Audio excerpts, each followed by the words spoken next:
The Great Rebellion. By Samael Aun Weor. Chapter 1. Life. As incredible as it may sound, it is certainly true that this so-called modern civilization is frightfully ugly. It does not even fulfill the transcendental characteristics of aesthetics and is devoid of inner beauty. We greatly boast of those conventional, horrifying structures that resemble the nests of rats. The world has become terribly monotonous. Everywhere there exist unchanging streets and appalling housing. All this has become tiresome throughout the world, in the north, the south, the east and the west. The same uniformity exists everywhere, horribly nauseating and sterile. Modernization, exclaim the multitudes. We resemble vain peacocks with our fine clothes and shiny shoes while here, there and everywhere are unhappy, undernourished, and wretched millions. Simplicity and natural beauty, spontaneous and genuine with no need for vain accessories and cosmetics, has disappeared in the female sex. Nowadays we are modern, such is life. People have grown dreadfully cruel. There is a chill on kindness. Nobody has compassion for anyone anymore.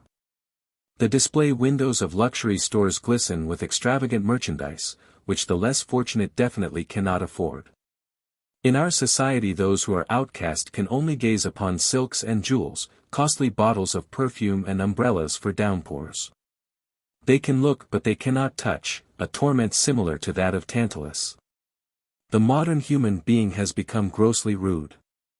The perfume of friendship and the fragrance of sincerity have, for the most part, disappeared. The teeming masses complain of being overtaxed, everyone has problems, someone owes us or we owe them. We are sued and have nothing with which to pay, worries ravage our brains, nobody lives in peace. Bureaucrats sustain themselves psychologically upon their smugly curved paunches and fat cigars, while cunningly playing political mind games with absolutely no concern for people's suffering. Nowadays, no one is happy, least of all those of the middle class who find themselves with their backs to the wall facing the sword. Rich and poor, believers and non-believers, merchants and beggars, shoemakers and tinsmiths only live because they must. They drown their torments with wine and even become drug addicts to escape themselves. People have become malicious, suspicious, distrustful, astute and perverse, no one believes in anyone anymore. Every day they invent new conditions, certificates, all kinds of restrictions, documents, credentials, etc. None of which serves a real purpose anymore.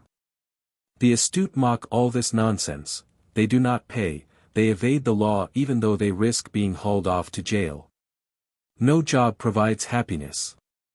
The sense of true love has been lost, and people are married today, divorced tomorrow. Lamentably, family unity has been lost. There is no longer an innate sense of modesty. Lesbianism and homosexuality have become as common as drinking a glass of water. The purpose of this book is certainly to find out more about all this, to try to understand the causes of such moral breakdown, to investigate, to seek. I am speaking in an everyday, practical language in hopes of finding out what is hidden behind this horrible masquerade of existence. I am thinking aloud, and let the swindlers of the intellect say whatever they please. Theories have already become humdrum. They are even sold and resold in the marketplace, then what? Theories serve only to worry us and embitter our lives. Goethe rightly said, every theory is grey and only the tree of the golden fruits of life is green. The wretched people are already weary of many theories. Nowadays they talk a great deal about being practical. We need to be practical and really come to know the causes of our sufferings. How do you find this book? Any thoughts about the book or the author? Any suggestion for improvement?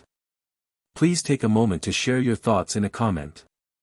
If you like it, share it with your friends who might enjoy it as well. Subscribe to keep in touch. Visit CompleteAudiobooks.com for more quality content. Chapter 2. Harsh Reality. Soon millions of inhabitants of Africa, Asia, and South America may die of starvation. Gases released from aerosol sprays could put an end to the ozone layer of the Earth's atmosphere. Some experts forecasted that after the year 2000 the subsoil of our Earth will be exhausted. It has already been proven that marine species are dying due to pollution of the sea.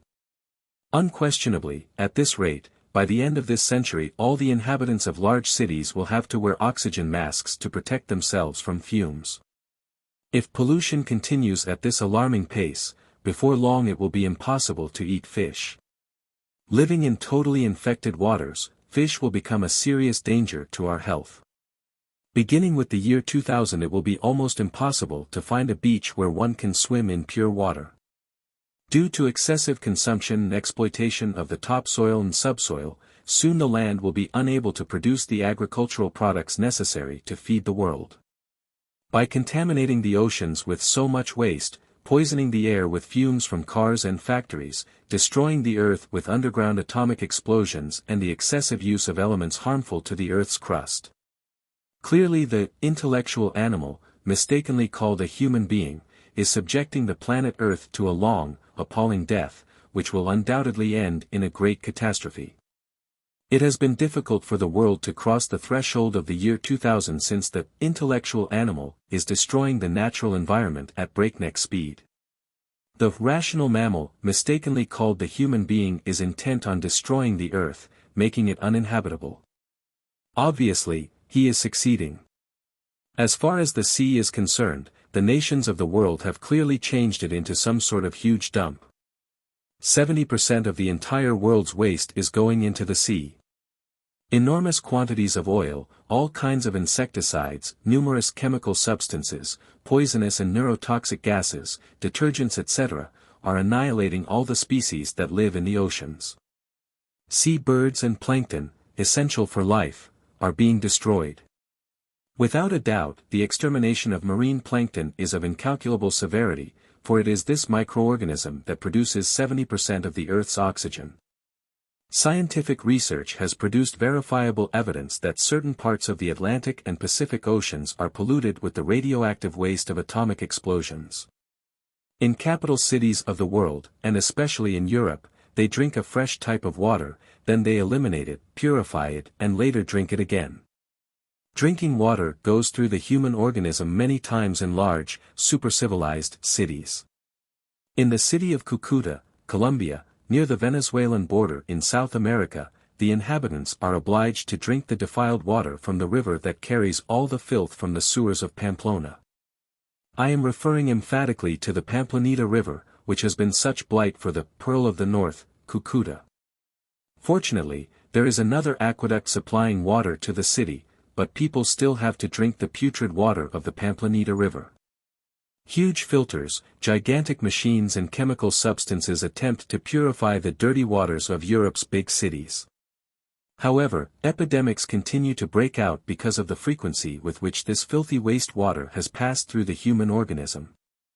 Famous bacteriologists have encountered all types of viruses, bacilli, pathogens, tubercular bacteria, typhus, smallpox, larvae, etc., in the drinking water of all large capital cities. Although it seems incredible, the poliomyelitis vaccine has been found in the water of treatment plants throughout Europe. Moreover, the waste of water is shocking. Modern scientists have asserted that beginning with the year 1990 the rational humanoid will die of thirst. Worst of all is that the underground fresh water reserves are endangered by the abuses of the intellectual animal. The merciless exploitation of oil wells continues to be fatal. Oil extracted from the Earth's interior gets filtered through the underground water routes, which then become contaminated. Consequently, for more than a century, oil has polluted the Earth's subterranean water supply. Obviously, a result of all this has been the death of vegetation as well as a multitude of people. Let us talk briefly about the air, which is absolutely indispensable for the life of all creatures. With every breath, our lungs take in 1/10 of a gallon of air, which amounts to 3,170 gallons per day. Multiply this quantity by the current population living on Earth, and we have an accurate amount of the daily intake of oxygen consumed by humanity. This does not take into account the oxygen consumption of all the other animals on the face of the Earth. The total amount of oxygen we inhale is found in the atmosphere and comes from plankton, which we are now destroying with pollution, and also from vegetation photosynthesis. Unfortunately, the reserves of oxygen are being exhausted. The rational mammal, mistakenly called a human being, through his innumerable industries, is constantly diminishing the solar radiation essential for photosynthesis. For this reason the quantity of oxygen currently produced by plants is significantly less than it was in the last century. The gravest world tragedy caused by the intellectual animal is that he continues to contaminate the sea, destroying plankton and exhausting the vegetation. Regrettably, the rational animal proceeds to destroy his oxygen sources. The smog that the rational humanoid is constantly discharging into the air is lethal and is endangering the life of planet Earth. Smog is not only exhausting the oxygen reserves, but it is also killing people. It has been shown that smog causes strange, dangerous, incurable illnesses. Smog impedes the entrance of sunlight and ultraviolet light, causing serious disorders in the atmosphere. An era of climatic changes is approaching: glaciation, the advancement of polar ice toward the equator, terrifying cyclones, earthquakes, etc. Beginning with the year 2000, some regions of the planet Earth will heat up, not because of the use of electrical energy, but because of its abuse. This will contribute to the revolution of the Earth's axis. Soon the poles will become the Earth's equator and the equator will end up at the poles. The poles have begun to thaw out and a new great flood is approaching, preceded by fire. Forthcoming decades will see an increase in carbon dioxide, which will form a thick layer around the Earth's atmosphere. Unfortunately, such a filter or layer will absorb thermal radiation and cause a deadly greenhouse effect. The Earth's climate will become warmer in many areas, and this will melt the polar ice caps, causing a shockingly rapid rise in the level of the oceans. This is a very serious situation. While fertile soil is disappearing, 200,000 people who need to be fed are being born every day. Surely, the coming worldwide famine will be terrifying. It is already at our doorstep. Nowadays, 40 million people die of starvation every year because of a lack of food. The criminal industrialization of the forest and the merciless exploitation of mines and oil wells are turning the Earth into a desert. While it is certainly well known that nuclear energy is fatal for humanity, the existence today of death rays, microbial bombs, and many other terribly destructive and malignant elements invented by scientists is no less certain. Unquestionably, the production of nuclear energy requires vast amounts of potentially uncontrollable heat, which can cause a nuclear disaster at any time. To obtain nuclear energy requires enormous quantities of radioactive minerals of which we use only 30%. This is rapidly exhausting the world's subsoil. The atomic waste that is left in the ground is horribly dangerous. A safe method for the disposal of atomic waste simply does not exist. If gases were to leak out from one of those atomic dumps, however minute the amount, thousands of people would die. Contamination of food and water brings about genetic mutations and human monstrosities, creatures that are born deformed and abnormal. A serious nuclear accident occurred before the year 1999 that caused real alarm. Certainly humanity does not know how to live. It has degenerated terribly and, frankly, has sped towards the abyss. Gravest of all these facts is that the factors of such desolation, starvation, wars, destruction of the planet on which we live, etc., also exist within us. We carry all of these things inside, within our own psyche. Chapter 3. Happiness. People work daily, they struggle to survive. Somehow they want to exist. However, they are not happy. The word happiness is like Greek to people, as we say around here. However, worst of all is that they know this.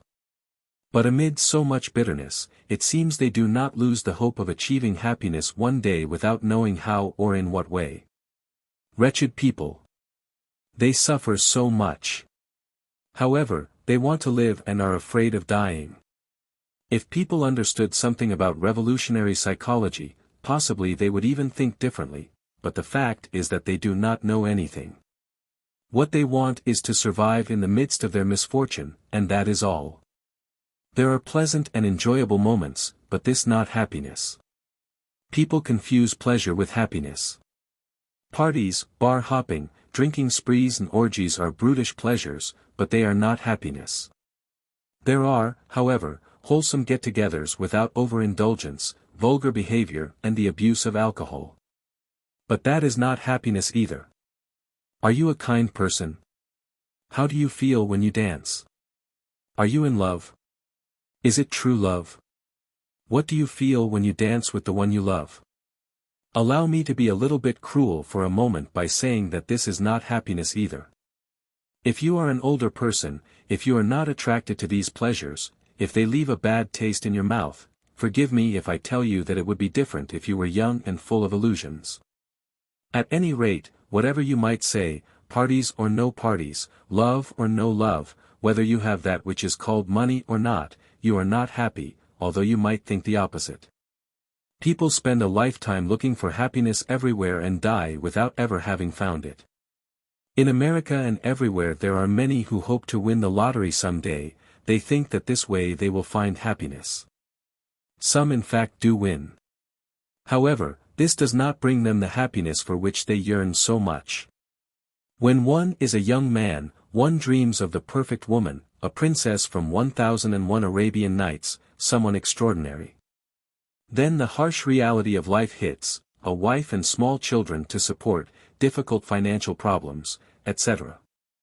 There is no doubt that as the children grow so do the problems, and they might even become impossible to cope with. Naturally, as children get bigger they need bigger shoes, which are more expensive. This is obvious. Naturally, as the children grow, their clothing is ever more costly. If you have money it is no problem. But if not, then it is a serious matter and there is a great deal of suffering. Everything would be more or less bearable with a good wife, but if a man is betrayed, that is, if his wife cheats on him, then what is the use of him struggling to earn money for the household? There are unfortunately extraordinary examples of wonderful women, true companions through both fortune and misfortune.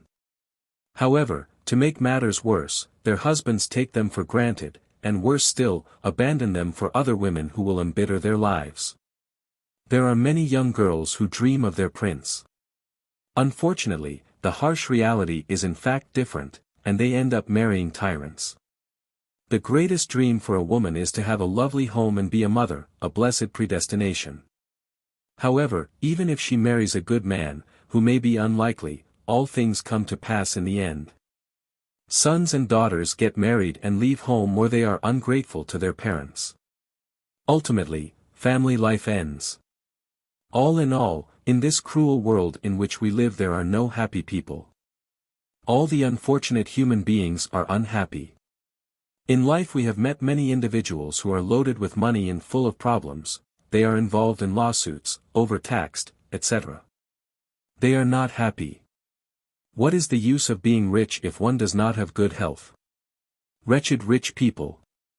Sometimes they are more unfortunate than any beggar. Everything passes in this life, things, people, ideas, etc. Those who have money and those who have none also pass away. Nobody experiences genuine happiness. Many people want to escape from themselves through drugs or alcohol. In truth, they not only fail to escape, but worse, they get trapped in an inferno of vice. Friends in alcohol, marijuana or LSD disappear as if by magic when an addict resolves to change his life. Happiness is not achieved by running away from the me, myself, the ego. Instead it would be interesting to grab the bull by the horns, to observe the I, to study the I, in order to discover the causes of suffering. When one discovers the real cause of so much misery and bitterness, it becomes obvious that something can be done. If we manage to eliminate our me, myself, our I of drinking sprees, our I of vices and our I of attachments that cause so much heartfelt sorrow in us, if we manage to eliminate those worries that torment our minds and make us ill etc., etc.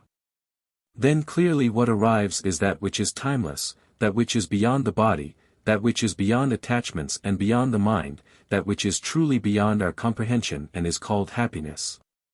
Unquestionably, while our consciousness remains trapped within the ego, the me, myself, the I, in no way will it be able to know genuine happiness. Happiness has a quality that neither the me, myself, the I, or the ego has ever known. Chapter 4. Freedom. The meaning of freedom is something that has not yet been understood by humanity. Always presented more or less erroneously, very serious mistakes have been made about the concept of freedom. Certainly, we struggle for a word. We come to absurd conclusions, we commit all types of atrocities and shed blood on the battlefields. The word freedom is fascinating, the whole world relishes it. Nevertheless, we have not grasped a real understanding of the term, and there is confusion regarding this word. It is impossible to find a dozen people for whom the word freedom means the same thing, in the same way. The term freedom will never be understandable by subjective rationalism. Everyone has different ideas about this term, people's subjective opinions are totally devoid of objective reality. When the question of freedom is propounded, in each mind there is incoherence, vagueness, and incongruity. I am sure that even Immanuel Kant, author of Critique of Pure Reason and Critique of Practical Reason, never analyzed this word to find its exact meaning. Freedom, a lovely word, a beautiful term, so many crimes have been committed in its name. During the French Revolution at least 1 million people were murdered. Unquestionably, the term freedom has hypnotized the masses. The mountains and valleys, the rivers and seas have been tainted with the blood conjured up by this magical word. How many flags, how much blood, and how many heroes have come to pass in the course of history whenever the question of freedom has been posed in life's scenario. The United States, founded to achieve freedom from the British, was built upon genocide of the Native American nations, image at left, and enslavement of Africans, image at right. Unfortunately, after achieving independence at such a high price, enslavement continues to exist within each of us. Who is free? How many have attained this famous freedom? How many have been emancipated? Alas, alas, alas! Adolescents long for freedom. It seems incredible that while having food, clothing, and shelter they should want to flee their homes in the pursuit of freedom. It is incongruous that a teenage boy who has everything he needs at home is willing to run away, to escape from his abode, fascinated with the term freedom. Strangely, despite enjoying all the comforts of a happy home, he is ready to risk everything he has to travel the world and even come to grief. It is right that the pariahs in life, the outcasts of society, the poor should be eager to quit the slums and hovels in order to seek a change for the better. Yet, the spoiled child, the mama's boy, in search of a way out, is paradoxical and even an absurdity. However, this is how it is. The word freedom fascinates and enchants, although no one is able to define it precisely. It is logical that a young girl wants freedom, longs to move away from home, to marry in order to escape from under the parental roof and lead a better life. This is in part due to her right to be a mother. Nevertheless, once married, she finds she is not free, and with resignation she must bear the shackles of slavery. A worker, tired of so many regulations, wants to be free. Even if he achieves independence, he soon encounters the problem of continuing to be a slave to his own interests and concerns. Certainly, each time that we fight for freedom we are disappointed, despite victory. So much blood is shed pointlessly in the name of freedom while we continue to be slaves of ourselves and of others. People fight for words they will never understand, although dictionaries give them the grammatical explanations. Freedom is something that can only be achieved within ourselves. No one can achieve it outside of themselves. Riding through the air is a very Eastern phrase which allegorizes the sense of genuine freedom. No one can really experience freedom while their consciousness remains bottled up inside of the me, myself, the I. Understanding the myself, my persona, what I am, is imperative if we sincerely wish to attain freedom. There is no way we can destroy the fetters of our enslavement without previously and totally comprehending this question of mine and all that concerns the me, myself, the I. What constitutes slavery? What is it that keeps us enslaved? What are the obstacles? We must discover all of this. Rich and poor, believers and non-believers, all are actually prisoners, although they consider themselves to be free. We will remain imprisoned, as long as the consciousness, the essence, the most dignified and decent part within us, remains bottled up inside of the me, myself, the I, in our cravings and fears, in our desires and passions, our preoccupations and our violence, and in our psychological defects. The sense of freedom can only be fully understood when we have annihilated the shackles of our very own psychological incarceration. While the I exists, the consciousness remains imprisoned. Escaping from that prison is only possible through Buddhist annihilation, dissolving the self, reducing it to ashes, to cosmic dust. The liberated consciousness, devoid of the I, absolutely absent of ego, without desires, without passions, without cravings and fears, directly experiences true freedom.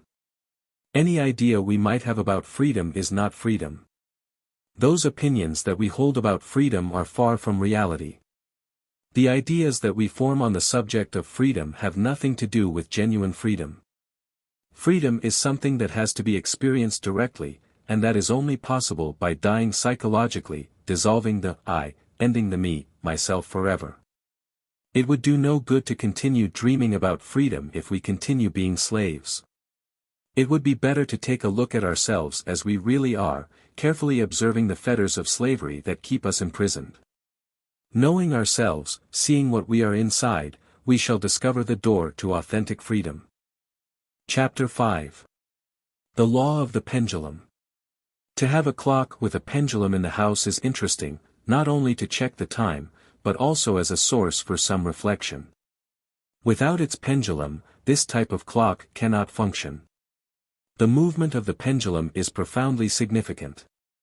In ancient times, the dogma of evolution did not exist.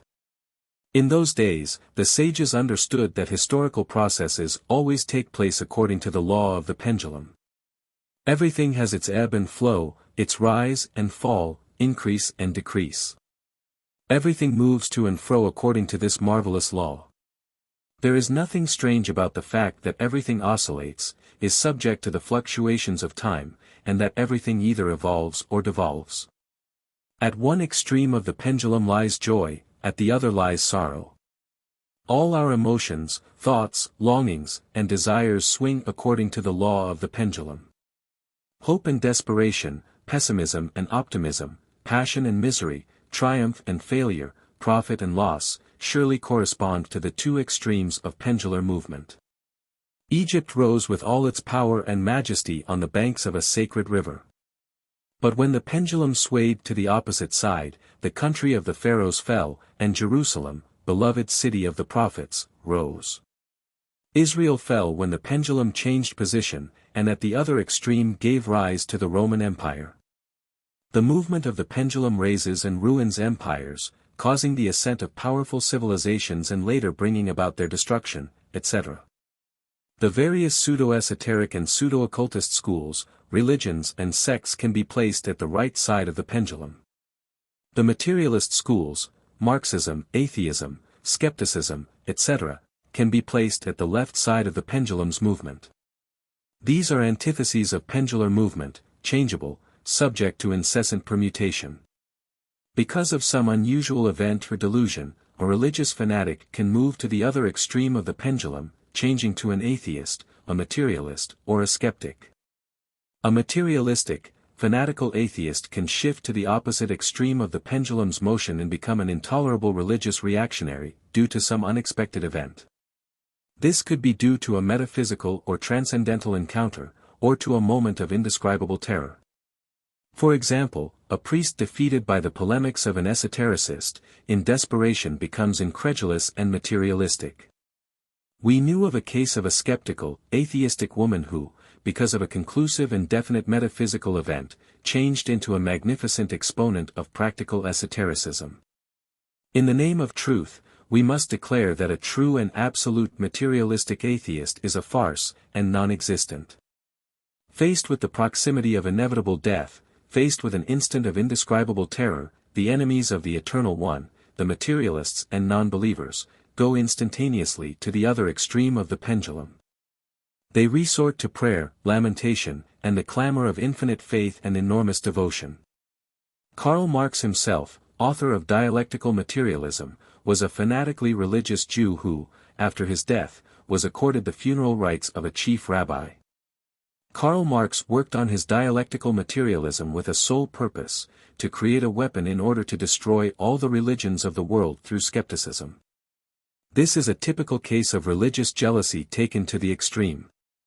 Marx could in no way accept the existence of other religions and preferred their destruction through his dialectics. Karl Marx complied with one of the protocols of Zion that literally stated, "It is not important if we fill the world with materialism and repugnant atheism. The day when we triumph we will disseminate the properly codified religion of Moses in a dialectical form and will not permit any other religions in the world." It is interesting to note that in the former Soviet Union, religions were persecuted and the Soviet people were taught dialectical materialism. Meanwhile, the Talmud, the Bible, and religion were studied within the synagogues, and they operated freely with no problems at all. The leaders of the Soviet government were religious fanatics of the Law of Moses, yet they poisoned the people with the farce of dialectical materialism. We will never pass judgment against the people of Israel. We are only making a statement against certain elite double-dealers who pursue undisclosed ambitions. While poisoning the people with dialectical materialism, they secretly practice the religion of Moses. Materialism and spiritualism, with all their resulting theories, prejudices, and preconceptions, are processed in the mind according to the law of the pendulum and are fashionable according to custom and time.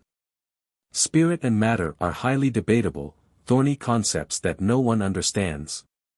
The mind knows nothing of spirit and nothing of matter. A concept is nothing more than just a concept. Reality is not a concept, although we conceive many ideas about reality. The spirit is the spirit, the being, and is only recognized by itself. It is written, "The being is the being, and the reason for the being is to be the being himself." Fanatics of a material God, the scientists of dialectical materialism are 100% absurd empiricists. They talk of matter with dazzling and stupid self-sufficiency, when in fact they know nothing at all about it. What is matter? Which one of those ignorant scientists knows? The question of so-called matter is a very touchy and highly disputable subject. What is matter? Is it cotton? Iron?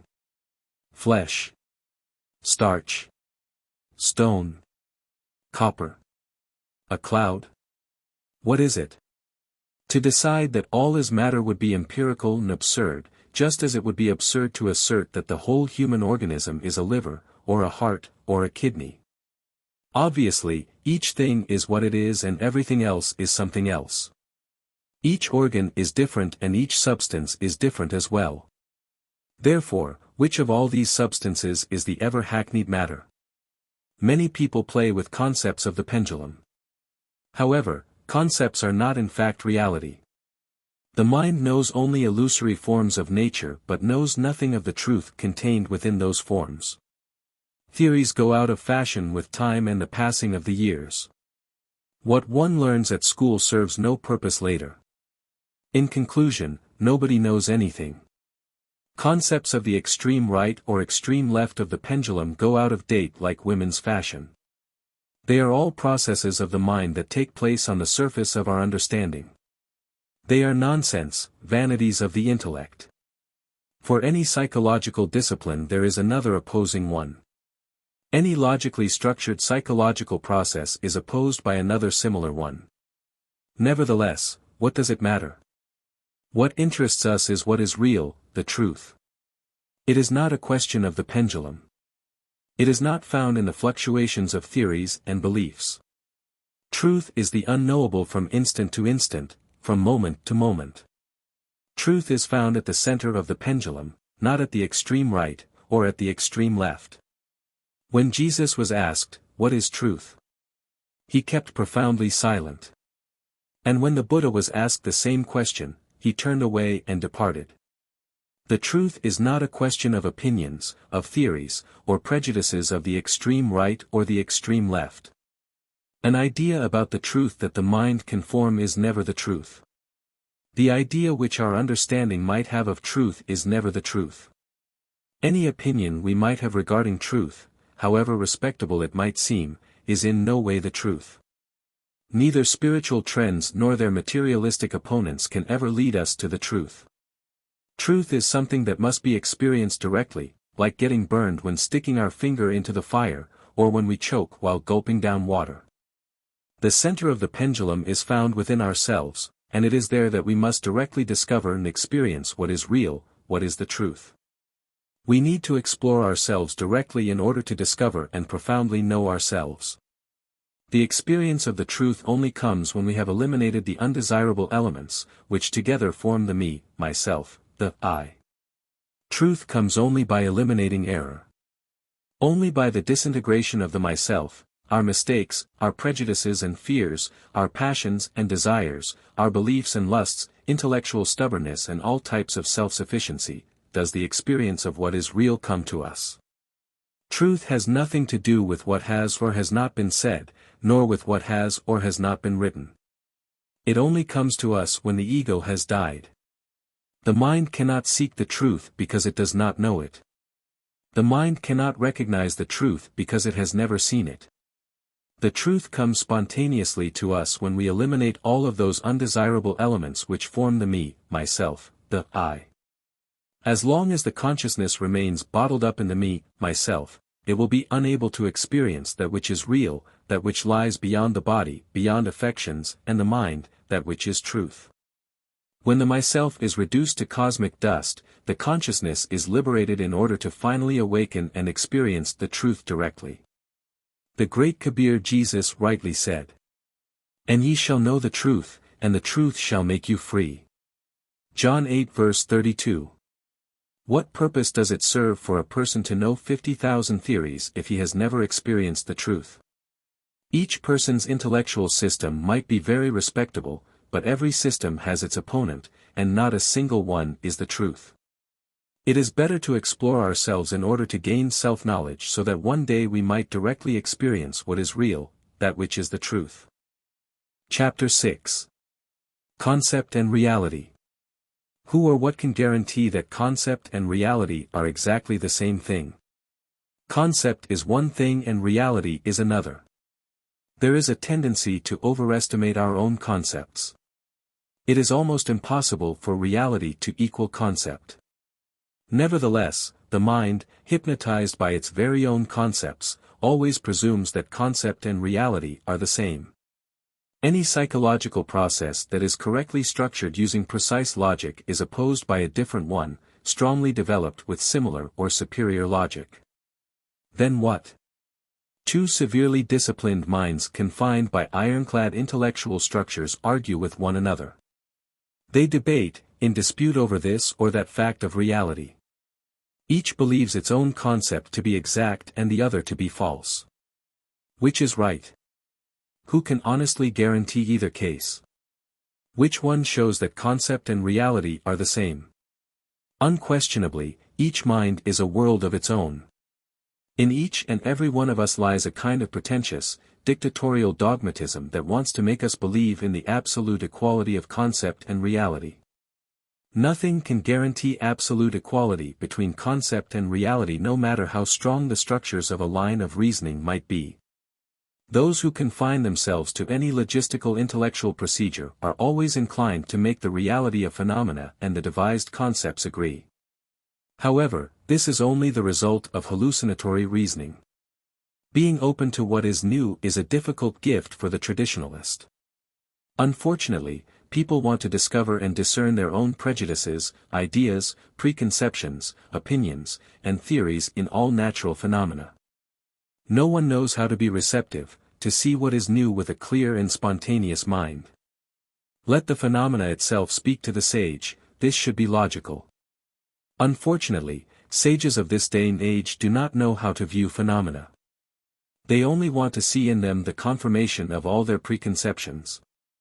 Although it seems incredible, modern scientists know nothing about natural phenomena. When we only perceive our own concepts in natural phenomena, surely, we are not seeing the phenomena itself but only our concepts. Nevertheless, foolish scientists, amazed by their fascinating intellect, stupidly believe each of their concepts to be absolutely equal to this or that observed phenomenon, when the reality is different. We do not deny that all those who are locked into this or that logistical procedure reject our assertions. Undoubtedly, the pontifical and dogmatic condition of the intellect would never be able to accept that any properly conceived concept does not coincide exactly with reality. As soon as the mind observes any phenomenon through the senses, it rushes to immediately label that phenomenon with this or that scientific term. Unquestionably, this serves only as a patch to cover its own ignorance. The mind does not really know how to be receptive to what is new. However, it does know how to invent highly complicated terminology with which it tries to classify, in a self-deceiving way, that of which it is surely ignorant. Speaking now in a Socratic sense, we will say that not only is the mind ignorant, but even worse, it is ignorant of its ignorance. The modern mind is terribly superficial. We have specialized in inventing extremely difficult terms to hide our own ignorance. There are two types of science. The first is nothing more than a compost heap of subjective theories that abound out there. The second is the pure science of the great Illuminati, the objective science of the being. Undoubtedly, it is not possible to penetrate the amphitheater of cosmic science without first dying within ourselves. We must disintegrate all those undesirable elements that we carry within and which together form the I of psychology. As long as the me, myself, our own subjective concepts and theories, continues to bottle up the superlative consciousness of the being, it is absolutely impossible to directly comprehend the harsh reality of natural phenomena within us. The angel of death has the key to nature's laboratory in his right hand. We can learn very little from the phenomenon of birth, but from death we can learn everything. The unprofaned temple of pure science is found in the depths of the dark sepulchre. If the seed does not die, the plant is not born.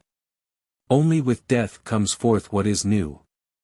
When the ego dies, the consciousness awakens to see the reality of all of nature's phenomena in and of themselves. The consciousness knows that which it directly experiences for itself, the naked reality of life beyond the body, the affections, and the mind. Chapter 7. The Dialectic of Consciousness. In the esoteric work dealing with the elimination of the undesirable elements that we carry within, annoyance, weariness, and boredom sometimes emerge. Without question, if we truly yearn for radical change we must always return to the original starting point and re-evaluate the basis of our psychological work. To love the esoteric work is indispensable when we truly want a complete inner transformation. Unless we love the psychological work that is conducive to change, the re-evaluation of principles becomes impossible. It would be absurd to presume that we could be interested in the work if, in fact, we do not come to love that work. This means that love is essential when, time and again, we attempt to reassess the basis for the psychological work. Above all, it is urgent to know about that which we call consciousness, for there are many people who have never been interested in knowing anything about it. Any ordinary person knows that when a boxer is knocked out in the ring, he loses consciousness. It is quite clear that when the unfortunate boxer comes to, he regains consciousness. Consequently, anyone can understand that there is a clear difference between personality and consciousness. When we come into this world, all of us have 3% of our consciousness free. The other 97% is divided into the subconsciousness, the infraconsciousness, and the unconsciousness. The 3% of awakened consciousness can be increased as we work on ourselves. It is not possible to increase consciousness by exclusively physical or mechanical procedures. Undoubtedly, the consciousness can only awaken through conscious work and voluntary suffering. Within us there are various types of energy which we must understand. First, mechanical energy. Second, vital energy. Third, energy of the psyche. Fourth, mental energy. Fifth, energy of the will. Sixth, energy of the consciousness. Seventh, energy of the pure spirit. No matter how much we might increase our strictly mechanical energy, we will never awaken consciousness. No matter how much we might increase the vital forces within our own organism, we will never awaken consciousness. Many psychological processes take place within us without any intervention from the consciousness. However great the disciplines of the mind might be, mental energy can never achieve the awakening of the diverse functions of the consciousness. Even if our willpower is multiplied infinitely, it can never bring about the awakening of the consciousness. All these types of energy are graded into different levels and dimensions, which have nothing to do with the consciousness. Consciousness can only be awakened through conscious work and upright efforts. The minute percentage of consciousness that humanity possesses, instead of being increased, is usually wasted in life in a futile manner. It is obvious that when we identify with all the events of our existence, we are pointlessly squandering the energy of the consciousness. We must view life as a film, without identifying ourselves with any comedy, drama, or tragedy, thus saving energy of the consciousness. Consciousness itself is a type of energy with a very high frequency vibration. We must not confuse consciousness with memory, which are as different from each other as are the headlights of a car from the road upon which we drive. Many actions take place within us with no participation whatsoever of that which is called consciousness. Many adjustments and readjustments take place within our organism without the participation of the consciousness. The motor center of our body can drive a car, or direct the fingers that play piano keys, without even the most insignificant participation of the consciousness. Consciousness is the light which the unconscious does not perceive. A blind person does not perceive physical solar light either, but it does exist by itself. We need to open ourselves so that the light of consciousness can penetrate the terrible darkness of the me, myself, the I. Now we can better understand the meaning of John's words when he said in the Gospel, "And the light shineth in darkness, and the darkness comprehended it not." John 1 verse 5. But it would be impossible for the light of consciousness to penetrate within the darkness of the me, the myself, if we have not previously used the marvelous sense of psychological self-observation. We need to clear a path for the light to illuminate the terrible depths of the psychological I. We would never observe ourselves if we were not interested in changing. To be interested in changing is possible only when we truly love the esoteric teachings. Now our readers will understand the reason why we recommend constant re-evaluation of the instructions concerning the work on oneself. Awakened consciousness allows us to experience reality directly. Unfortunately, the intellectual animal, mistakenly called a human being, fascinated by the formulating power of dialectical logic, has forgotten about the dialectic of the consciousness. Unquestionably, the power to formulate logical concepts certainly becomes terribly poor. From thesis we go on to antithesis, and through discussion to synthesis, but the latter remains in itself an intellectual concept which can never coincide with reality.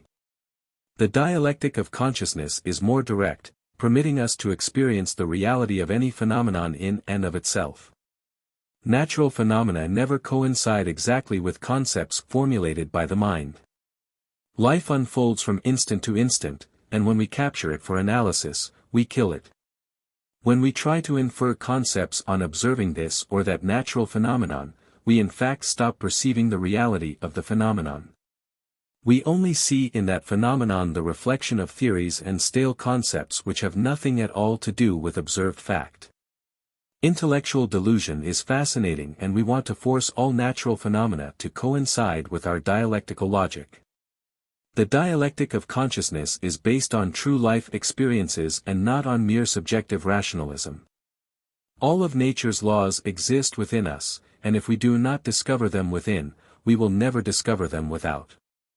The human being is contained in the universe, and the universe is contained in the human being. That which we experience within us is real. Only the consciousness can experience reality. The language of the consciousness is symbolic, intimate, and profoundly significant. Only those who are awakened can understand. Those who want to awaken consciousness must eliminate from within themselves all the undesirable elements that constitute the ego, the I, the me, myself, within which the essence is trapped. Chapter 8. Scientific Jargon. Didactic logic is conditioned and qualified by the prepositions on and about, which never take us to a direct experience of what is real. Nature's phenomena are very far from being as scientists see them. Certainly, as soon as a phenomenon is discovered, it is immediately qualified or labeled with this or that difficult term of scientific jargon. Obviously, the difficult technology of modern science only serves as a cover for its ignorance. Natural phenomena are in no way as scientists see them. Life with all of its processes and phenomena unfolds from moment to moment, from instant to instant, and when the scientific mind detains it for analysis, it in fact kills it. Any inference extracted from a natural phenomenon is in no manner equal to the concrete reality of that phenomenon. Unfortunately, the scientific mind, deluded by its own theories, firmly believes in the reality of its inferences. A deluded intellect not only sees the reflection of its own concepts in phenomena, but also, and what is worse, it wants to dictatorially formulate phenomena to be exactly and absolutely equal to all those concepts carried in the intellect. The phenomenon of intellectual delusion is fascinating. None of those ignorant, ultramodern scientists would admit the reality of their own delusions. Certainly, the know-it-alls of our time would never allow themselves to be classified as deluded. The power of their own autosuggestion has made them believe in the reality of all the ideas of scientific jargon. Obviously, a deluded mind presumes itself to be conscious and dictatorially wants all natural processes to march in step with its own pedantries. As soon as a new phenomenon appears, we classify, label, and put it in place as though, in fact, we had understood it. There are thousands of terms that have been invented to label phenomena, but the pseudo-sapient knows nothing of the reality of phenomena. As a vivid example of everything that we are stating in this chapter, we cite the human body. In the name of truth, we can affirm emphatically that the physical body is absolutely unknown to modern scientists. Such an affirmation would appear to be very insolent to the pontiffs of modern science. Unquestionably, in their eyes we deserve to be excommunicated. Nevertheless, we have a very sound basis in which to make such a daring statement. Unfortunately, deluded minds are so convinced of their own pseudo-sapience that they could never even remotely accept the harsh reality of their ignorance. If we were to tell the leaders of modern science that Count Cagliostro, a very interesting personage of the 16th, 17th, and 18th centuries, is still alive in the middle of this century. If we were to tell them that Paracelsus, the distinguished doctor of the Middle Ages, still exists today, you can be sure that the leaders of modern science would laugh at us and would never accept our affirmations. However, it is so. They actually live on this earth. They are genuine mutants, immortal men whose bodies date back thousands and even millions of years. The author of this book knows mutants. However, he is aware of modern skepticism, the delusion of scientists and the ignorant state of know-it-alls. Because of this, we are under no illusion that the fanatics of scientific jargon would ever accept the reality of our unusual statements. The body of any mutant is an open challenge to the scientific jargon of our times. The body of any mutant can change form and then return to its normal state without being damaged in any way. The body of any mutant can penetrate instantaneously into the fourth dimension and assume any vegetable or animal form whatsoever, subsequently returning to its normal state without suffering any harm. The body of any mutant violently challenges the old texts of official anatomy. Unfortunately, none of these statements will convince those who are deluded by scientific jargon. Those gentlemen, ensconced upon their pontifical thrones, unquestionably regard us with disdain, perhaps with anger, and possibly even with some pity. However, the truth is what it is, and the reality of mutants is an open challenge to all ultramodern theory. The author of this book knows mutants but expects no one to believe him. Every organ in the human body is controlled by laws and forces, of which those deluded with scientific jargon do not have even the faintest idea about. Elements of nature are in themselves unknown to official science. The best chemical formulas are incomplete. H20, 2 atoms of hydrogen to 1 of oxygen to make water becomes something empirical. If we attempt to join, under laboratory conditions, an atom of oxygen with two of hydrogen, the result is not water or anything like it, because the formula is incomplete, the element fire is missing. Only with this element, fire, is it possible to create water. Intellectualism, no matter how brilliant it might seem, can never lead us to the experience of what is real. The classification of substances and the difficult barbarisms with which we label them only serve as a cover for ignorance. That the intellect wants this or that substance to have a specific name and certain characteristics is absurd and intolerable. Why does the intellect presume itself to be omniscient? Why does it delude itself into believing that substances and phenomena are just the way it thinks that they are? Why does the intellect want nature to be a perfect replica of all its theories, ideas, opinions, dogmas, biases and prejudices? Indeed, natural phenomena are not as they are believed to be, and natural substances and forces are in no way as the intellect thinks they are. The awakened consciousness is not the mind, the memory, or anything similar. Only liberated consciousness is capable of directly experiencing for itself the reality of life free in its motion. However, we must emphatically affirm that as long as any subjective element exists within us, the consciousness will remain confined within such an element and, thus, will be unable to enjoy continuous and perfect enlightenment. Chapter 9. The Antichrist. Dazzling intellectualism, as the manifested functionalism of the psychological, is without a doubt the Antichrist. Those who suppose that the Antichrist is a strange personage born somewhere on the earth or coming from this or that country are certainly completely mistaken. We have emphatically stated that the Antichrist is definitely not a particular person, but all people. Obviously, the Antichrist itself exists deep within each person and expresses itself in many ways. Intellect which is placed in the service of the spirit is useful, intellect which is divorced from the spirit becomes useless. Villains arise from intellectualism without spirituality, a vivid manifestation of the Antichrist. Obviously, the villain, in and for itself, is the Antichrist. Unfortunately, the world today with all its tragedies and miseries is governed by the Antichrist. The state of chaos in which modern humanity finds itself is undoubtedly due to the Antichrist. The iniquitous one, of which Paul of Tarsus spoke in his epistles, is certainly the harsh reality of our times. The iniquitous one is already here. It manifests itself everywhere, it certainly has the gift of ubiquity. It argues in cafes, negotiates at the United Nations, sits comfortably in Geneva, conducts experiments in laboratories, invents atomic bombs, remote-controlled missiles, asphyxiating gases, bacteriological bombs, etc., etc., etc. The Antichrist, fascinated by its own intellectualism, which is absolutely exclusive to know-it-alls, believes that it knows all of the phenomena of nature. The Antichrist, believing itself to be omniscient, is trapped in the decay of its own theories. It directly rejects anything resembling God, or that which is worshipped. The self-sufficiency, pride and arrogance of the Antichrist are unbearable. The Antichrist mortally hates the Christian virtues of faith, patience and humility. Everyone bows before the Antichrist. Obviously, it has invented ultrasonic aircraft, wonderful ships, splendid cars, amazing medicines, etc. Under such conditions, who can doubt the Antichrist?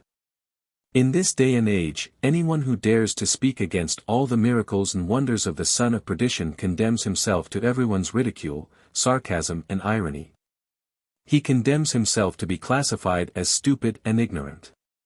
It is hard to make serious and studious people understand the former statements. They in and on themselves react and offer resistance. Clearly, the intellectual animal mistakenly called human being is a robot, programmed at kindergarten, primary and secondary school, college and the university, etc. No one can deny that a programmed robot functions according to its programming. In no way could it function if the program were removed. The Antichrist has produced the program with which the humanoid robots of these decadent times are programmed. Making these clarifications, emphasizing what I am saying, is frightfully difficult, as this is not in the program. No humanoid robot would admit things that are not in the program. The absorption of the mind is so tremendous and serious a matter that a humanoid robot will never even remotely suspect that the program is useless. He has been organized according to that program, and to doubt it seems like heresy, something incongruous and absurd. For a robot to doubt its own program is absurd, an absolute impossibility, because its very existence depends upon that program. Unfortunately, things are not as humanoid robots think they are. There is another science, another wisdom, which they find unacceptable. The humanoid robot reacts, and rightly so, as it is not programmed to deal with another science or another culture, or anything else that differs from its well-known program. The Antichrist has prepared the programs of the humanoid robot, and the robot humbly prostrates itself before its master. How could a robot possibly doubt the wisdom of its master? A child is born innocent and pure. The essence expressing itself through each child is exceedingly precious. Without a doubt, nature deposits in the brain of newborns all the wild, natural, sylvan, cosmic and spontaneous information indispensable for the capture or comprehension of truths. These are contained in any natural phenomena perceivable by the senses. This means that a newborn baby can discover by itself the reality of each natural phenomenon. Regrettably, the Antichrist's program interferes with it, and the marvelous qualities placed by nature in the brains of the newborns are soon destroyed. The Antichrist prohibits different ways of thinking. All babies that are born must be programmed by order of the Antichrist. There is no doubt that the Antichrist mortally hates that precious sense of the being known as the faculty of instinctive perception of cosmic truths. Pure science, different from the decaying university theories which exist here, there and everywhere, is something inadmissible for the Antichrist's robots. Many wars, famines and diseases have been propagated by the Antichrist throughout the world, and no doubt they will continue to be propagated before the arrival of the final catastrophe. Unfortunately, the hour of the great apostasy has arrived, that time announced by all the prophets, and no human being will dare to rise up against the Antichrist. Chapter 10. The Psychological I. This question of the me, myself, of what I am, of that which thinks, feels, and acts, is something that we must explore within ourselves in order for us to gain profound knowledge. Everywhere there are lovely theories which attract and fascinate us. However, they are of no use at all if we do not know ourselves. It is fascinating to study astronomy or to amuse ourselves somewhat reading serious works. Nevertheless, it is ironic to become erudite and not know anything about the me, myself, about the I, about the human personality we possess. Everyone is very free to think whatever they please, and the subjective reasoning of the intellectual animal, mistakenly called a human being, can manage to do anything. Just as it can make a mountain out of a molehill, it can make a molehill out of a mountain. There are many intellectuals who constantly toy with rationalism, but in the end, what good does it do? To be scholarly does not mean to be wise. Learned ignoramuses are as abundant as weeds. Not only do they not know, but they are not even aware they do not know. Learned ignoramuses are those know-it-alls who believe they know everything and who indeed do not even know themselves. We could theorize splendidly on the psychological I, but that is not exactly what interests us in this chapter. We need to know ourselves directly as we are, without involving a depressing process of options. This would in no way be possible unless we were to observe ourselves in action from instant to instant, from moment to moment. This is not a matter of seeing ourselves through theories or by simple intellectual speculation. We are interested in seeing ourselves directly as we are. This is the only way we will be able to gain true knowledge of ourselves. Although it might seem incredible, we are mistaken with regard to ourselves. Many things we believe we have, we do not have, and many things that we do not believe we have, we do. We have formed false concepts about ourselves, and we must, therefore, do an inventory to find out what we have too much of and what we lack. We assume that we have such and such qualities, which indeed we do not, and we are surely ignorant of many virtues that we do possess. We are asleep, unconscious, and that is very serious. Unfortunately, we think the best of ourselves and never even suspect that we are asleep. The Holy Scriptures insist on the need to awaken, but do not explain the system to achieve this awakening. Worst of all, there are many who have read the Holy Scriptures and still do not understand that they are asleep. Everyone believes that they know themselves and do not have even the faintest idea that there exists a doctrine of the many. Indeed, each person's psychological I is multiple, it always consists of many. By this we mean that we have many selves and not just one, as is always assumed by learned ignoramuses. To deny the doctrine of the many is to make fools of ourselves. In fact, it is the height of absurdity to ignore the intimate contradictions which each of us possess. I am going to read a newspaper, says the I of intellect. To heck with reading, exclaims the I of movement, I prefer to ride my bicycle. Forget it, shouts a third ego in disagreement, I'd rather eat, I'm hungry. If we could see ourselves in a full-length mirror, just as we are, we would discover for ourselves directly the doctrine of the many. The human personality is only a marionette controlled by invisible strings. The ego which swears eternal love for gnosis is later replaced by another which has nothing to do with the pledge, then the individual leaves. The I which swears eternal love for one woman is later replaced by another one which has nothing to do with that oath. Then the person falls in love with another woman, and like a house of cards it all collapses.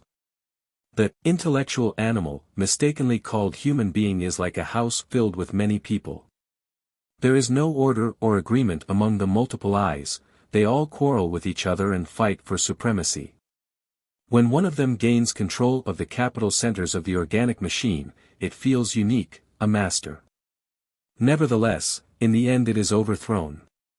Considering the matter from this point of view, we come to the logical conclusion that the intellectual mammal does not have a true sense of moral responsibility. Undoubtedly, whatever the machine says or does at a given time depends exclusively on the type of ego in control at that moment. It is said that Jesus of Nazareth drove out 7 demons, 7 egos, from the body of Mary Magdalene, living personifications of the 7 capital sins. Obviously, each of these 7 demons is the head of a legion. Therefore, we can establish as a natural consequence that the intimate Christ was able to expel thousands of egos from the body of Mary Magdalene. Reflecting upon all this, we can clearly infer that the only worthwhile part of us is the essence which, tragically, is trapped within these multiple eyes of the revolutionary psychology.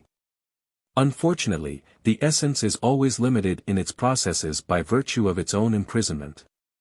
Without question, the essence, or consciousness, which is the same thing, sleeps deeply. Chapter 11. Darkness. Certainly, one of the most difficult problems of our epoch stems from the intricate labyrinth of theories. Undoubtedly, in these times there is an exorbitant multiplicity of pseudo-esoteric and pseudo-occultist schools here, there, and everywhere. The marketing of souls, books, and theories is frightening. Rare are those who really manage to find the secret path among the many cobwebs of contradictory ideas. Gravest of all is intellectual fascination.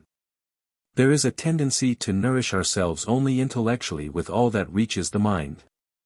The vagabonds of the intellect are no longer content with all the subjective literature and the ordinary types of books found in abundance in the bookstores. Now, to make matters worse, they also stuff themselves to the point of indigestion with cheap pseudo-esotericism and pseudo-occultism that abound everywhere like weeds. The result of all this is a gibberish of confusion and manifest disorientation amongst the villains of the intellect. I constantly receive all sorts of letters and books. Those who send them to me usually inquire about this or that school, this or that book. I confine myself to the following reply: refrain from idle mental curiosity. There is no need for you to be involved in other people's business. Disintegrate the animal ego of curiosity, for the business of other schools is not your concern. Become serious, know yourself, study yourself, observe yourself, etc. Really, the important thing is to know ourselves profoundly in all mental levels. Darkness is unconsciousness, light is consciousness. We must allow light to penetrate our own darkness, obviously, light has the power to defeat darkness. Regrettably, people find themselves incarcerated within the fetid, filthy environment of their own minds, worshipping their beloved ego. People do not want to realize that they are not masters of their own lives. Indeed, each person is controlled from within by many other persons. I refer emphatically to the multiplicity of eyes that we carry within. Evidently, each one of these eyes puts in our minds what we must think, in our mouths what we must say, and in our hearts what we must feel, etc. Under such conditions, the human personality is no more than a robot governed by different people, each disputing its superiority and aspiring to supreme control of the major centers of the organic machine. In the name of truth, we solemnly affirm that the poor intellectual animal mistakenly called human being, though believing himself balanced, lives in a complete psychological imbalance. The intellectual mammal is by no means unilateral, otherwise he would be balanced. Unfortunately, the intellectual animal is multilateral, as has been proven repeatedly. How can the rational humanoid be balanced? In order for perfect equilibrium to exist, we need an awakened consciousness. Only the light of consciousness, directed not from different angles, but fully focused and centered upon ourselves, can put an end to the contrasts, to the psychological contradictions. Only thus can we establish within ourselves the true inner equilibrium. The awakening of our consciousness will come if we dissolve the whole collection of eyes that we carry within, thus the consequence or corollary will be the true balancing of our own psyche. Unfortunately, people do not want to realize that they live unconsciously. They are deeply asleep. If people were awake, each one of us would feel our fellow beings within ourselves. If people were awake, our fellow beings would feel us within themselves. Then, obviously, wars would not exist and the earth would be, in truth, a paradise. The light of consciousness endows us with true psychological balance and comes to establish each thing in its place. Anything that previously entered into intimate conflict with us, in fact, stays in its appropriate place. The unconsciousness of the multitude is such that they are even unable to find the relationship existing between light and consciousness. Unquestionably, light and consciousness are two aspects of the same thing. Where there is light, there is consciousness. Unconsciousness is darkness, and the latter exists within us.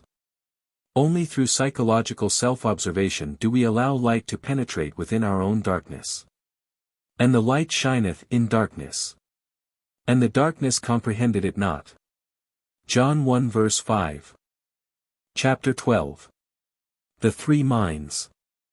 Everywhere there are many scoundrels of the intellect lacking positive direction and who are poisoned with loathsome skepticism. Certainly, the repugnant poison of skepticism has infected human minds alarmingly since the 18th century. Before that time, the famous Nantrobada, or Encubierta Island, located off the Spanish coast, was constantly visible and tangible. There is no doubt that such an island is situated in the fourth dimension. Many are the anecdotes related to this mysterious island. After the 18th century, the aforementioned island was lost in eternity. No one knows anything at all about it. In the times of King Arthur and the Knights of the Round Table, elementals of nature were manifest everywhere, deeply penetrating our physical atmosphere. Many are the tales of elves, leprechauns, and fairies, which still abound in Green Erin, Ireland. Unfortunately, all these things of innocence, all this beauty from the soul of the earth is no longer perceived by humanity. This is due to the intellectual scoundrels' pedantries and the animal ego's excessive development. Nowadays, the know-it-all ignoramuses laugh at all these things, rejecting them, though deep down they have not even remotely achieved happiness. If people understood that we have three minds, it would be a very different story. They might even become more interested in these studies. Unfortunately, learned ignoramuses, absorbed as they are in the labyrinth of their own difficult scholarly pursuits, do not even have the time to pay any serious attention to our studies. These hopeless people are self-sufficient. They are conceited with vain intellectualism, they think that they are on the right path, and they do not have even the slightest idea that they are up a blind alley. In the name of truth we must state that in synthesis we have three minds. The first one we can and must call the sensual mind. The second we shall christen with the name of intermediate mind. The third we shall call the inner mind. Now we are going to study each of these three minds separately and judiciously. Unquestionably, the sensual mind develops its basic concepts via external sensory perceptions. Under these conditions, the sensual mind is terribly crude and materialistic. It cannot accept anything which has not been physically demonstrated. Since the fundamental concepts of the sensual mind are based on external sensory data, undoubtedly, it can know nothing about what is real, about the truth, about the mysteries of life and death, about the soul and the spirit, etc.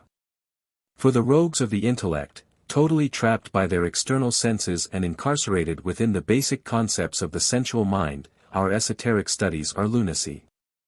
In the reasoning of the unreasonable, in an insane world, they are right, due to the conditioning by the external sensory world. How could the sensual mind accept what is not sensory? If information from the senses serves as a secret means for all functions of the sensual mind, then it is obvious that the latter generates sensory concepts. The intermediate mind is different. It has no direct knowledge of what is real either. It confines itself to belief and that is all. Found in the intermediate mind are religious beliefs, unbreakable dogmas, etc. The inner mind is fundamental for the direct experience of the truth. Undoubtedly, the inner mind creates its basic concepts with information contributed by the superlative consciousness of the being. Unquestionably, the consciousness can live and experience reality. Without a doubt, the consciousness knows the truth.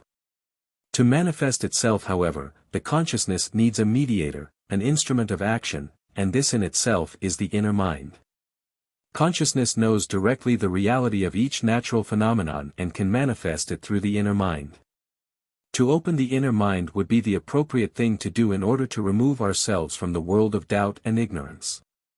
This means that only by opening the inner mind will genuine faith be born within the human being. Viewing this question from another angle, we would say that materialist skepticism is a characteristic peculiar to ignorance.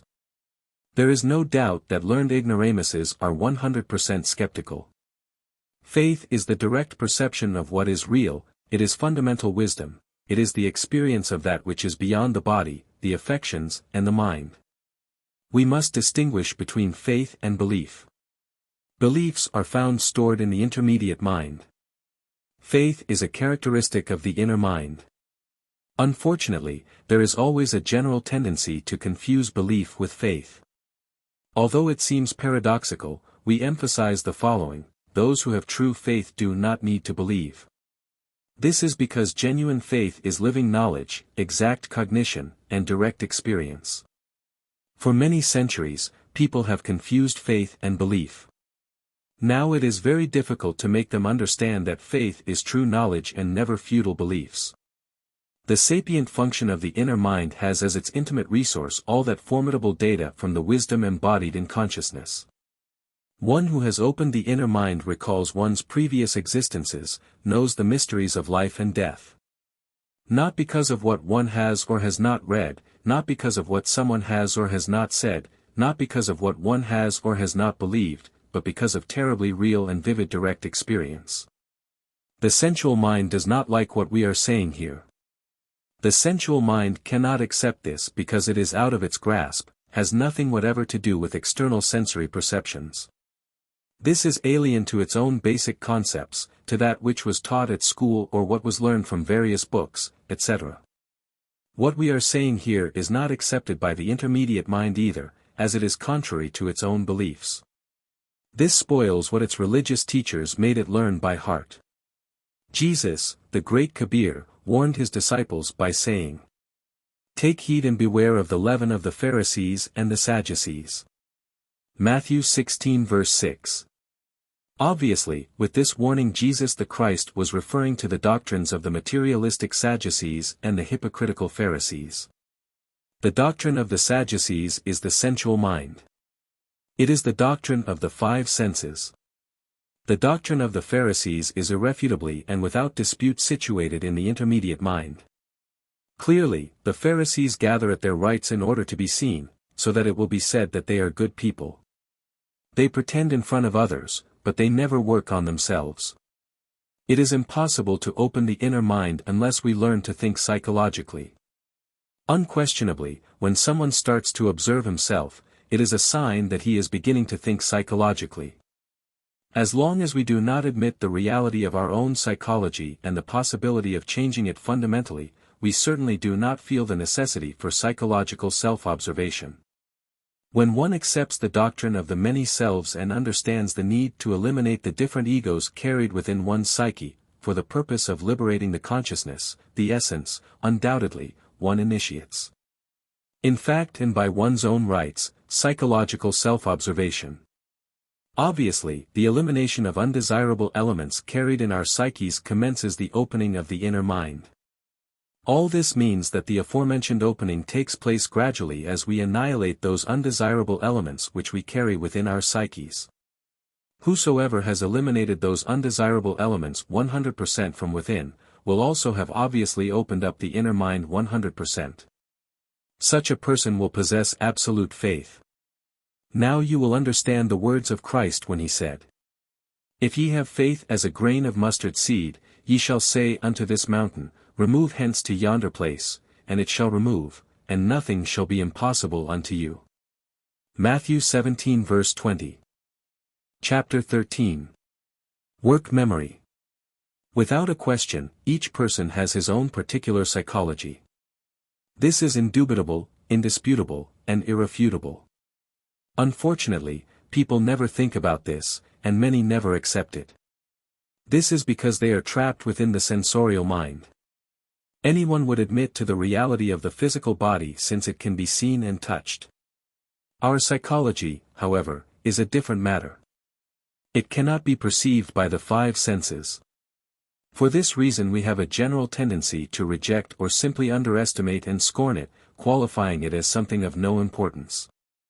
Undoubtedly, when someone begins to self-observe, it is an unmistakable sign that they have accepted the tremendous reality of their own psychology. Clearly, no one would attempt self-observation without having previously found a fundamental reason for doing so. Obviously, someone who initiates self-observation becomes a very different person from others.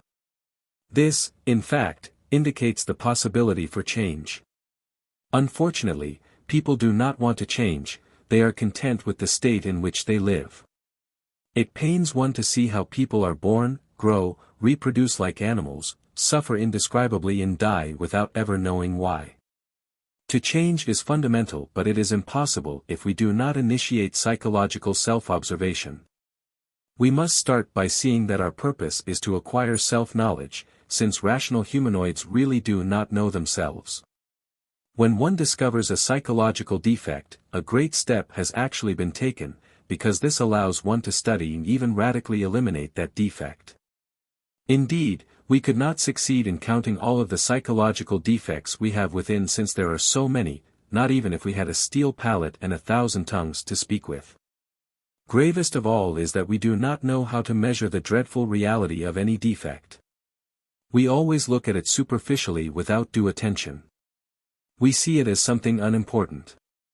When we accept the doctrine of the many selves and understand the harsh reality of the 7 demons that Jesus the Christ drove from the body of Mary Magdalene, obviously, our way of thinking, with regard to psychological defects, undergoes a fundamental change.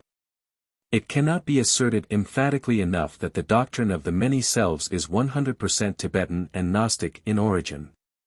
It is not at all pleasant to find out that within each person there lives hundreds and thousands of psychological people.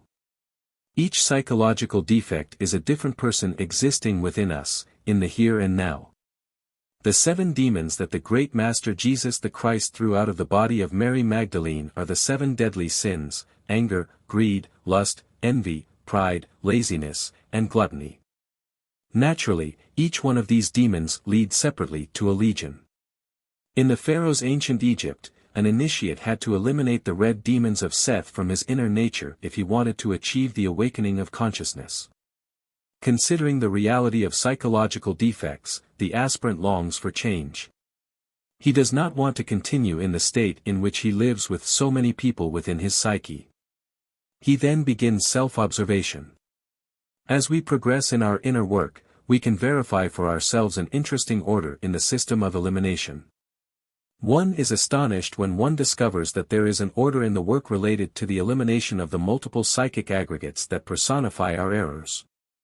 What is most interesting about all of this, is that such an order in the elimination of defects comes about gradually, and is processed according to the dialectic of consciousness. The dialectic of reasoning will never surpass the formidable work of the dialectic of consciousness. In time, the facts show us that the psychological order in the work of eliminating defects is established by our own profound inner being. We must clarify that a radical difference exists between the ego and the being. The I can never establish an order in psychological matters as, in itself, it is the result of disorder. Only the being has the power to establish order in our psyche. The being is the being, and the reason for the being to be is to be the being himself. Order in the work of self-observation, judgment, and elimination of our psychic aggregates gradually becomes evident through the judicious sense of psychological self-observation. All human beings have a sense of psychological self-observation in a latent state, but this sense develops gradually to the extent that we put it to use. Such a sense allows us to perceive directly, and not through simple intellectual associations, the diverse selves that live within our psyches. The question of extrasensory perception has begun to be studied in the field of parapsychology. In fact, it has been demonstrated in numerous experiments, prudently carried out over a period of time about which there is extensive documentation. Those who deny the reality of extrasensory perception are utterly ignorant, villains of the intellect, incarcerated in the sensual mind. Nevertheless, the sense of psychological self-observation is something that is deeper, which goes far beyond simple parapsychological conclusions. It allows us intimate self-observation and full verification of the terrible subjective reality of our diverse aggregates. The establishment of a consecutive order of the different parts of the work related to this extremely serious subject of eliminating the psychic aggregates, allows us to generate a work memory. This is quite interesting, and even extremely useful in the question of inner development. This work memory can certainly give us distinct psychological photographs of the different stages of our past. As a whole, it will bring to our imagination a vivid and even repugnant imprint of what we were before beginning the radical psychotransforming work. There is no doubt that we would never wish to return to that horrifying image, that vivid representation of what we once were. From this point, such psychological photography is useful as a means of confrontation between a transformed present and a regressive, stale, clumsy and unfortunate past. The work memory is always recorded on the basis of successive psychological events registered by the Center of Psychological Self-Observation. In our psyche there are undesirable elements, the existence of which we do not suspect in the least. For an honest man, honorable and worthy of respect, incapable of taking anything that does not belong to him, to unwillingly discover a series of thieving selves inhabiting the deepest regions of his own psyche is shocking, but not impossible. A splendid wife, abundant in great virtues, or a maiden with exquisite spirituality and excellent education, may unwillingly discover through the sense of self-observation that groups of prostitutes live within her intimate psyche. Such a thought is sickening and unacceptable to any righteous citizen's intellectual center or moral sense. However, all of this is possible within the precise field of psychological self-observation. Chapter 14. Creative Comprehension. Being and knowing must be balanced to establish a sudden blaze of comprehension within our psyche. When knowing is greater than being, it causes all kinds of intellectual confusion. If being is greater than knowing, it can produce cases as serious as that of a stupid saint. In everyday life, it is advisable to observe oneself with the purpose of self-discovery. It is precisely everyday life, the psychological gymnasium, through which we can discover our defects. In a state of alert perception, watchful attention, we can directly verify that the hidden defects flare up spontaneously. Clearly, we must work on the discovered defect consciously with the purpose of separating it from our psyche. Above all, we must not identify with any I defect if we really want to eliminate it. Imagine that we are standing on a board and we wish to raise it to a position of it leaning against a wall. It would be impossible to do so if we were still standing on it. Obviously, we must begin by separating the board from ourselves, removing ourselves from it and then lifting the board with our hands to a reclining position against the wall. Similarly, we must not identify with any psychic aggregate if we truly wish to separate it from our psyche. When one identifies with this or that I, one really strengthens, rather than disintegrates it. Let us suppose that some lustful self took possession of any stereotypical image in the intellectual center to project lascivious and sexually morbid scenes on the screen of the mind. Unquestionably, identifying with the passionate picture greatly strengthens that lustful ego. If, however, instead of identifying with such an entity, we separate it from our psyche, considering it as an intrusive demon, then obviously creative comprehension will have emerged within us. Subsequently, we could have the luxury of analytically judging the aggregate in question with the purpose of becoming fully conscious of it. The seriousness of the problem lies precisely with people's identification, and this is most regrettable. If people were familiar with the doctrine of the many selves, if they actually understood that not even their own lives belong to them, they would not make the mistake of identification. Scenes of anger, pictures of jealousy, etc. in everyday life, are useful when we find ourselves in constant psychological self-observation. Thus, we prove that neither our thoughts, nor our desires, nor our actions belong to us.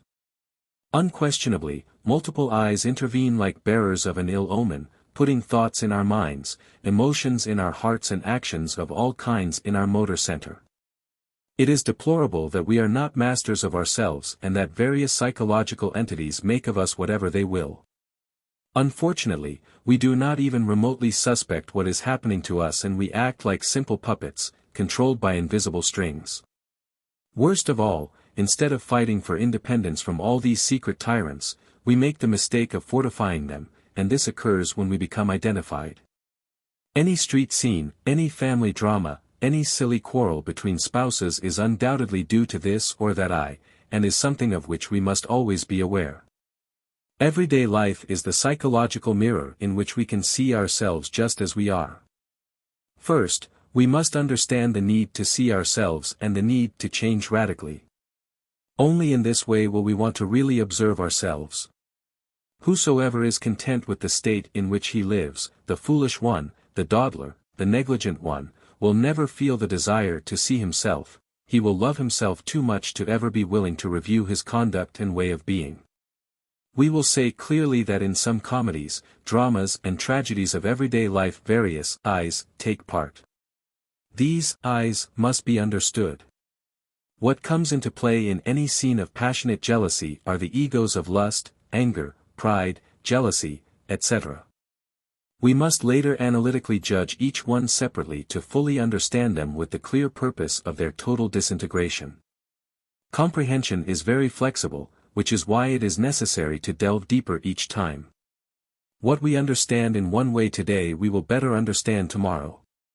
Considering things from this angle, we can verify for ourselves how useful the diverse circumstances of life are when indeed we use them as a mirror for self-discovery.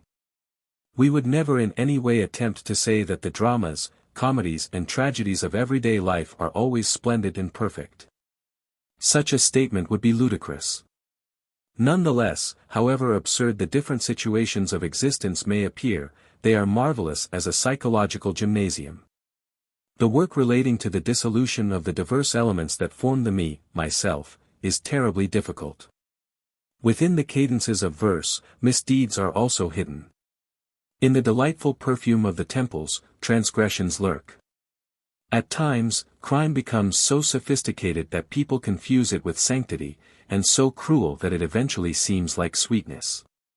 Crime clothes itself in the judge's robe, the master's tunic, the beggar's rags, the businessman's suit, and even in the habit of the Christ.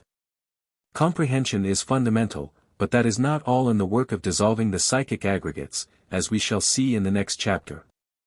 It is urgent, unavoidable and non-excludable that we make ourselves conscious of each ego, to separate each one from our psyche. But this is not all, something else is missing. For this we must see chapter 15. Chapter 15. The Kundalini.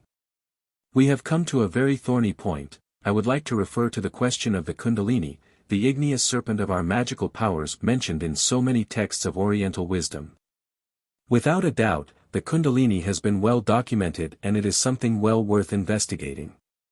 In texts of medieval alchemy, the Kundalini is the astral signature of the sacred sperm, Stella Maris, Virgin of the Sea, who wisely guides those who labor in the great work. Among the Aztecs, she was known as Tenantzin, among the Greeks as chaste Diana.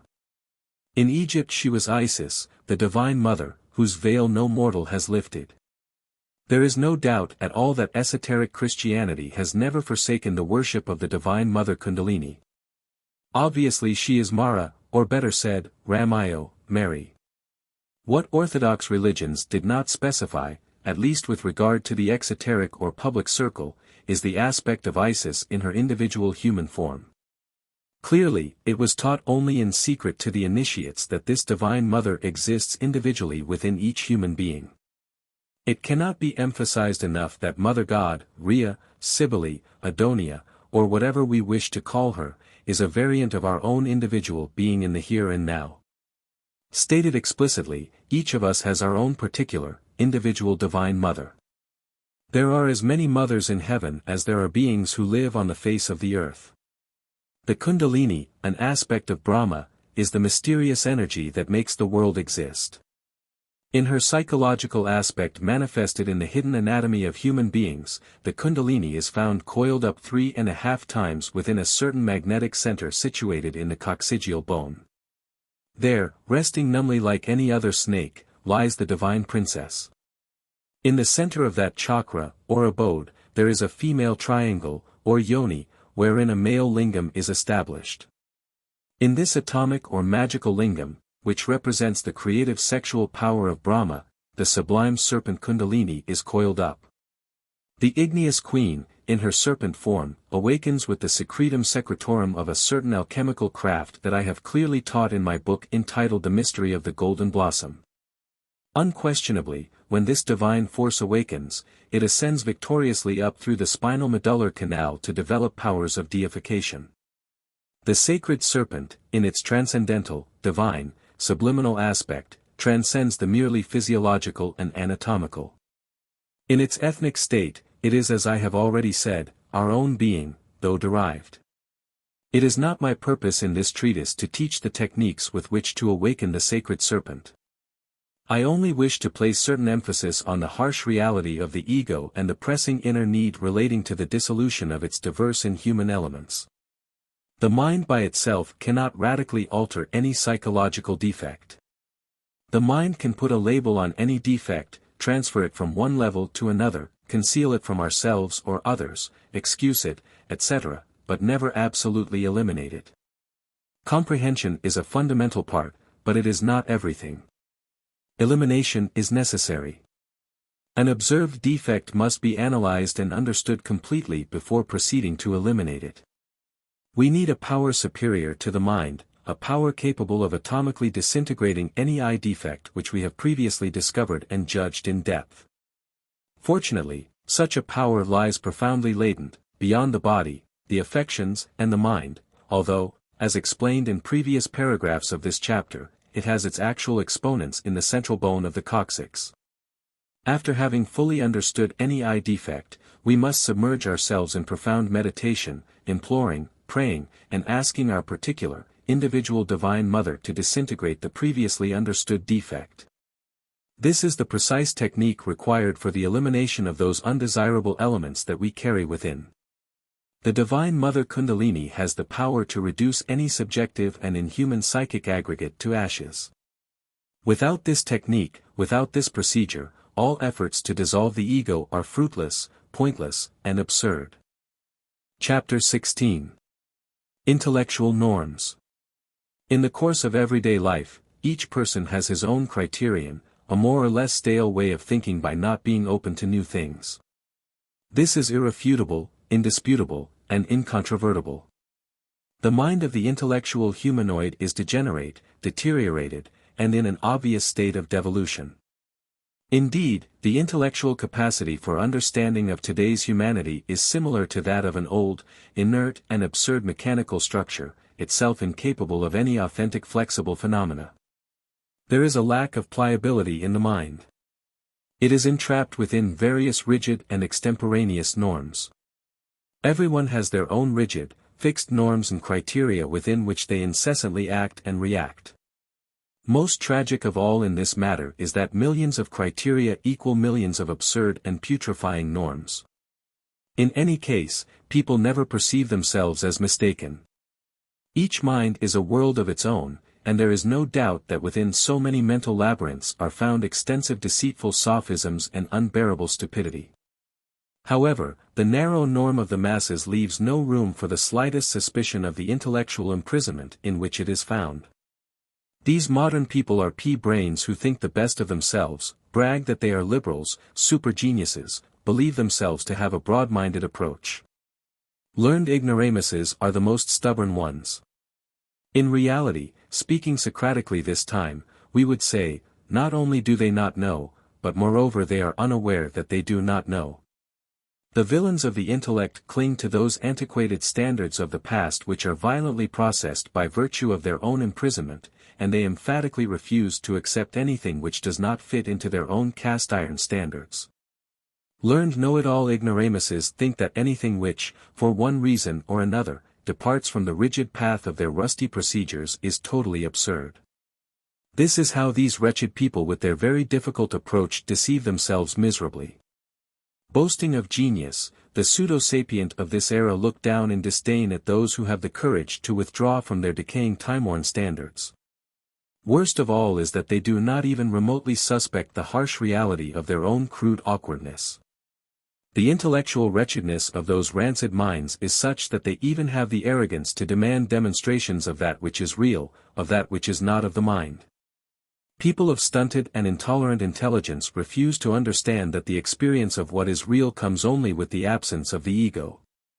Unquestionably, it would be impossible to recognize directly the mysteries of life and death without opening the inner mind within us. In this chapter, it would not be an overstatement to repeat that only the superlative consciousness of the being can know the truth. The inner mind can only function with information provided by the cosmic consciousness of the being. The subjective intellect, with its dialectical reasoning, can know nothing about what escapes its jurisdiction.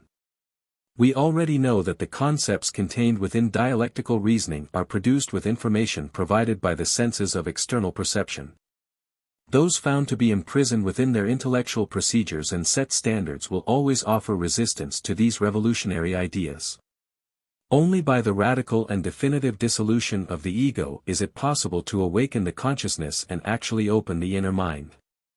Nevertheless, as these revolutionary statements do not fit into the confines of formal logic, or within dialectical logic, the subjective reactions of devolutionary minds raise violent resistance. Those wretched intellectuals wish to pour an ocean into a glass, supposing that the university can control all the wisdom of the universe and that all cosmic laws are obliged to submit to their old academic rules. The ignorant paragons of wisdom do not even remotely suspect the degenerate state in which they find themselves. At times, such people stand out for a moment when they arrive in the esoteric world, but soon they are extinguished like will-o'-the-wisps, vanishing from the panorama of spiritual uneasiness, engulfed by intellect. Disappearing from the stage forever. The superficiality of the intellect can never penetrate the legitimate depths of the being. However, subjective processes of rationalism can lead the foolish to all kinds of very brilliant conclusions, no matter how absurd. Never can the formulating power of logical concepts imply the authentic experience of what is real. The convincing game of dialectical reasoning causes the reasoner to be fascinated with himself so that he is always easily deceived. The brilliant procession of ideas dazzles the scoundrel of the intellect and gives him a certain self-sufficiency so absurd that he rejects anything which does not smack of dust from libraries and ink of the universities. Delirium tremens in a drunk alcoholic are an unmistakable symptom, but those intoxicated with theories are easily mistaken for geniuses. Having come to this point in our chapter, we will state that it is certainly extremely difficult to know where the scoundrels' intellectualism ends and where their madness begins. As long as we continue to be imprisoned within the corrupt and rancid norms of the intellect, it will be more than impossible to experience that which is not of the mind, that which is not of time, that which is real. Chapter 17. The Knife of Consciousness. Some psychologists symbolize the consciousness as a knife very capable of separating us from that which is fastened to us, extracting our strength. These psychologists believe that the only way to escape the power of this or that I is to observe it more clearly, each time with the objective of comprehending it so as to become cognizant of it. These people think that in this way, separation of ourselves from this or that I will eventually occur, although it may be just by the width of a knife's edge. In this manner, they say, the I separated by the consciousness resembles a cut plant. Becoming conscious of any I, according to them, means separating it from our psyche and condemning it to death. Without question, although apparently very convincing, such an idea fails in practice. An I, which has been cut off from our personality by the knife of consciousness, thrown out of the house like the black sheep of the family, continues in psychological space. Transformed into a demon of temptation, it insists on returning home. It does not submit so easily. In no way does it wish to eat the bitter bread of exile. It looks for an opportunity, and when we let down our guard for a minute it accommodates itself anew within our psyche. Gravest of all, is that within an exiled I, there is always a certain percentage of essence, consciousness, imprisoned. All those psychologists who think this way have never been successful in dissolving any of their I's. They have actually failed. No matter how hard one tries to evade the question of the Kundalini, it remains a very serious problem. In fact, the ungrateful child never progresses in the esoteric work on himself. Obviously, an ungrateful child is anyone who scorns Isis, our own particular, individual, divine cosmic mother. Isis is one of the autonomous parts of our own being, yet a derivative. The igneous serpent of our magical powers is Kundalini. Obviously, only Isis has the absolute power to disintegrate any I, this is irrefutable, indisputable and incontrovertible.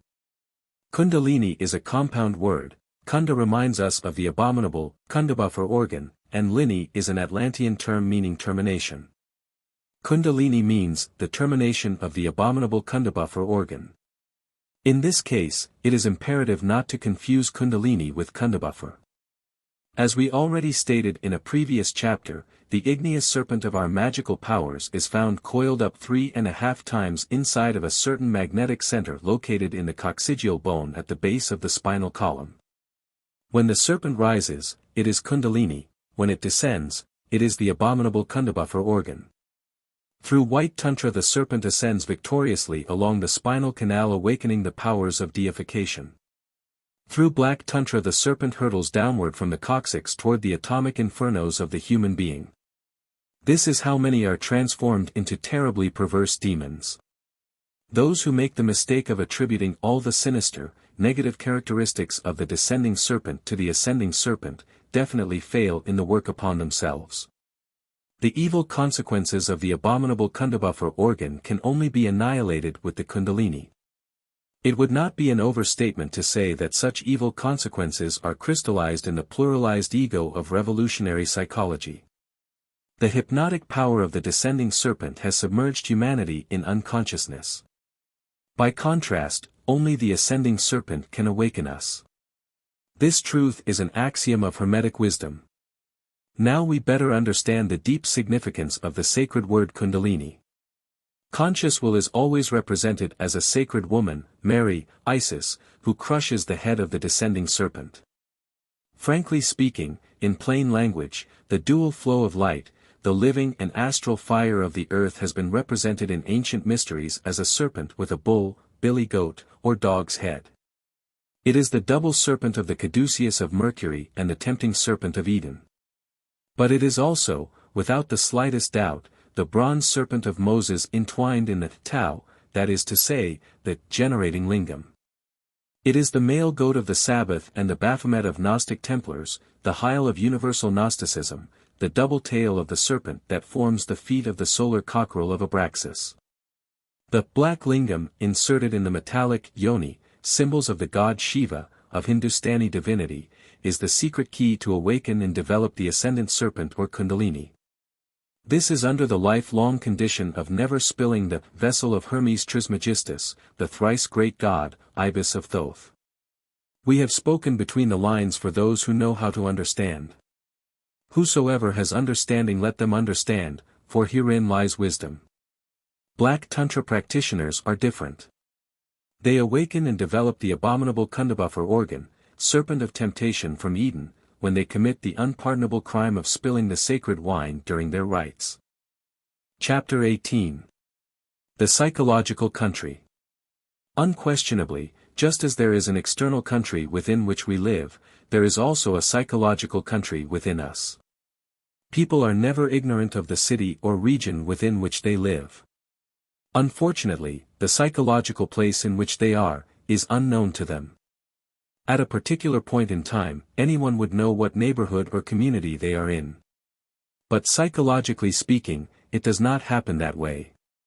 Normally, people do not have the slightest idea of where they are in their psychological country, at any given moment. Just as there are communities of decent, cultured people in the physical world, the same occurs in the psychological region within each one of us. Without a doubt, there are very graceful and beautiful communities within us. Just as in the physical world, we have communities or neighborhoods with dangerous alleyways full of assailants, the same is true of the psychological regions within us. It all depends on the type of person we associate with.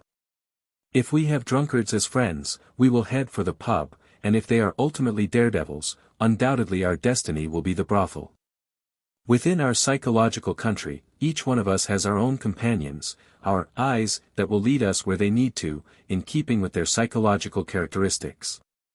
A virtuous and honorable woman, a magnificent wife of exemplary conduct, living in a beautiful mansion in the physical world, might find herself within a den of prostitution, within her psychological country, because of her lewd eyes.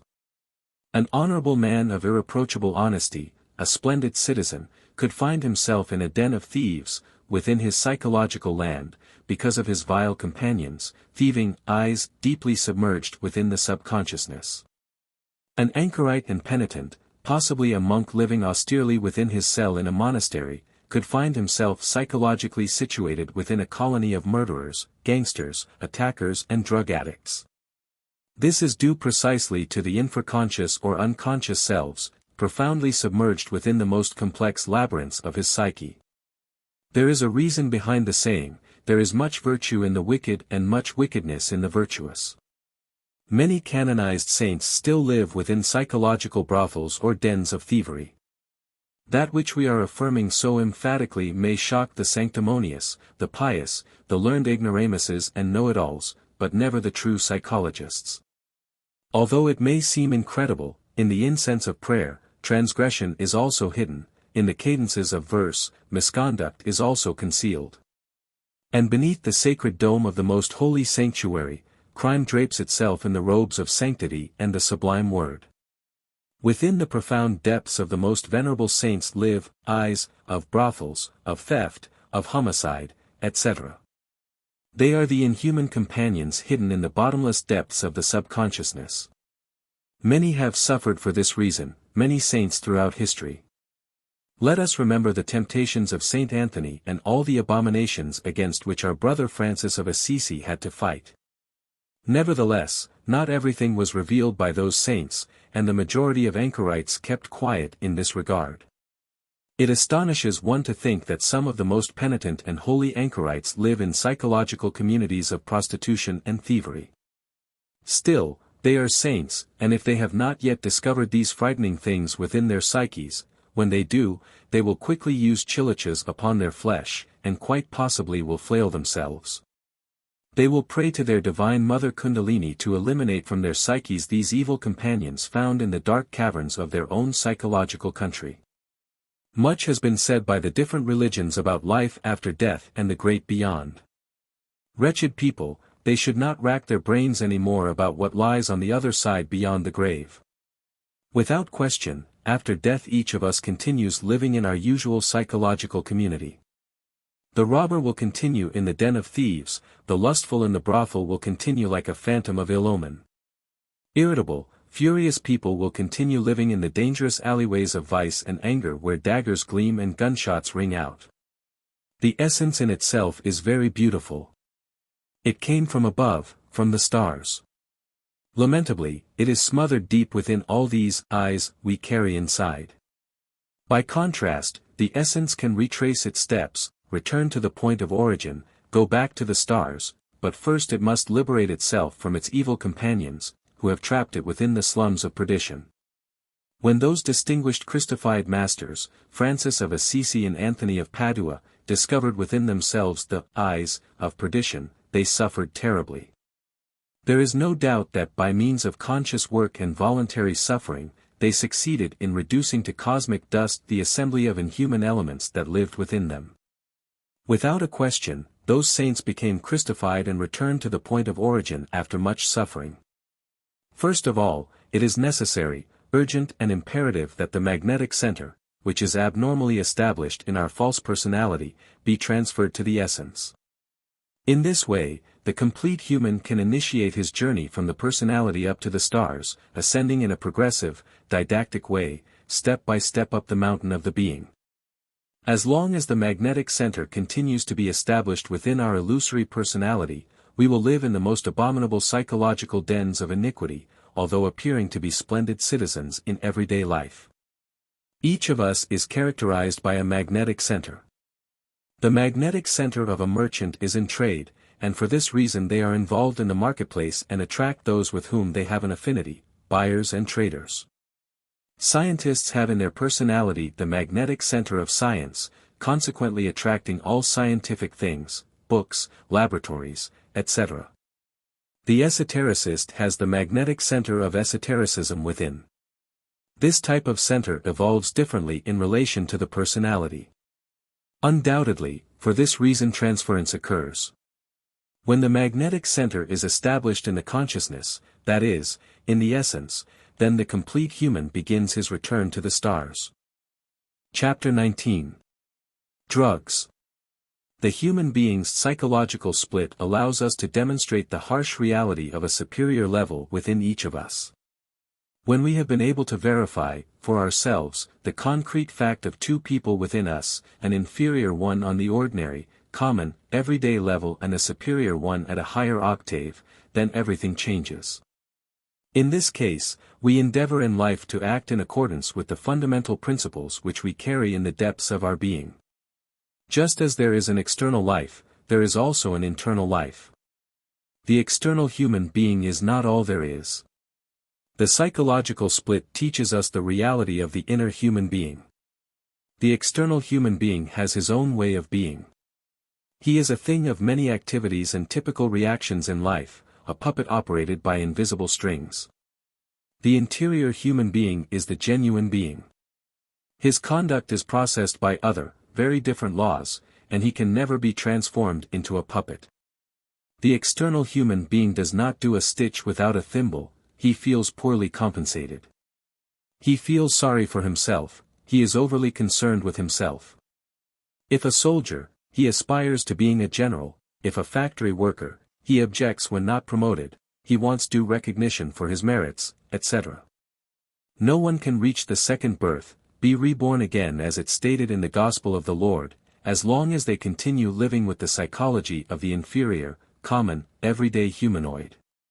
When we recognize our own nothingness and internal misery, when we have the courage to review our life, undoubtedly we come to know for ourselves that in no way do we possess merit of any kind.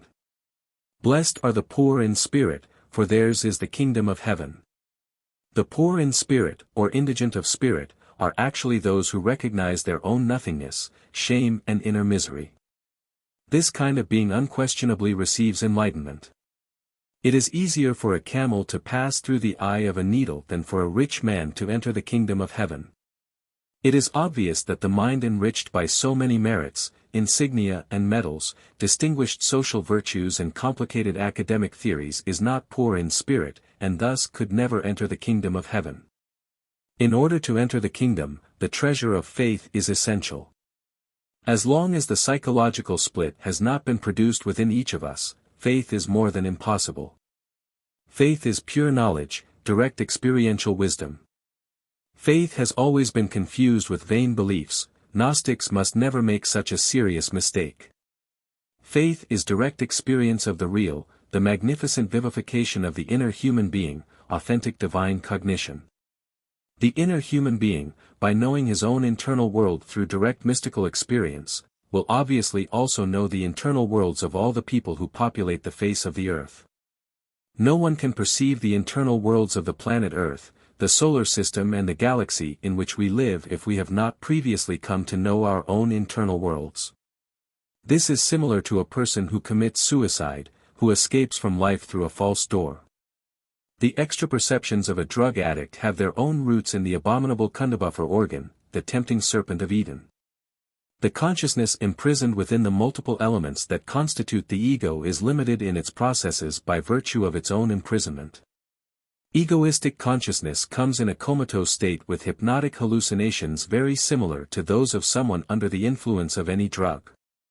We can present this matter in the following way: hallucinations from the egoistic consciousness are the same as hallucinations brought about by drugs. It is obvious that these two types of hallucinations have their original causes in the abominable kundabuffer organ, read chapter 17 of The Great Rebellion. Obviously, drugs annihilate alpha waves. Then, unquestionably, the intrinsic connection between mind and brain is lost. This, in fact, results in total failure. A drug addict turns vice into religion. Being misled, he thinks he experiences what is real under the influence of drugs.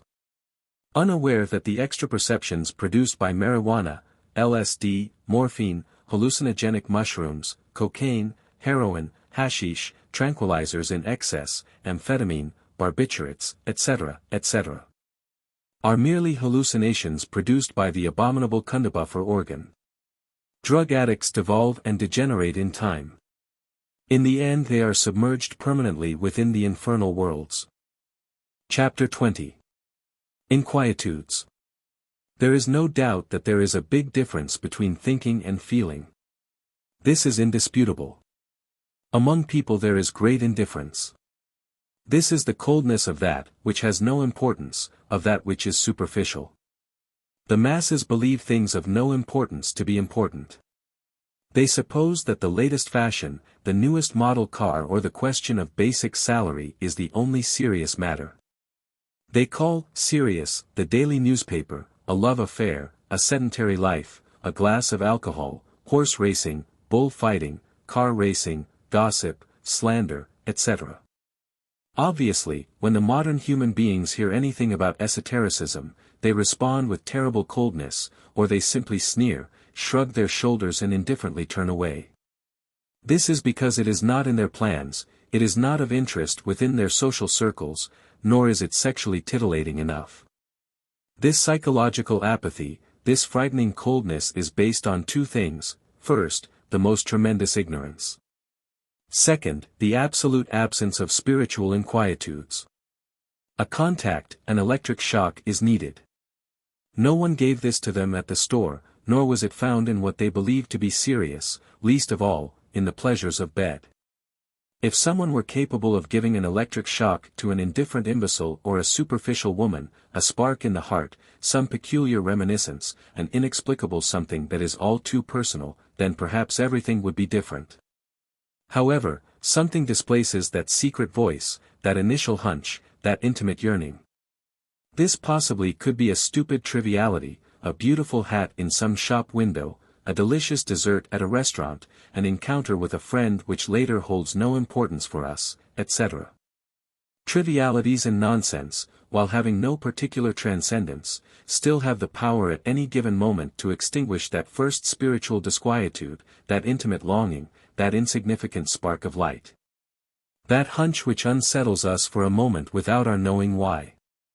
If those who are currently living corpses, cold sleepwalkers in nightclubs or simply umbrella salespeople in department stores on the avenue, had not suffocated their initial intimate uneasiness, they would at this moment be spiritual luminaries.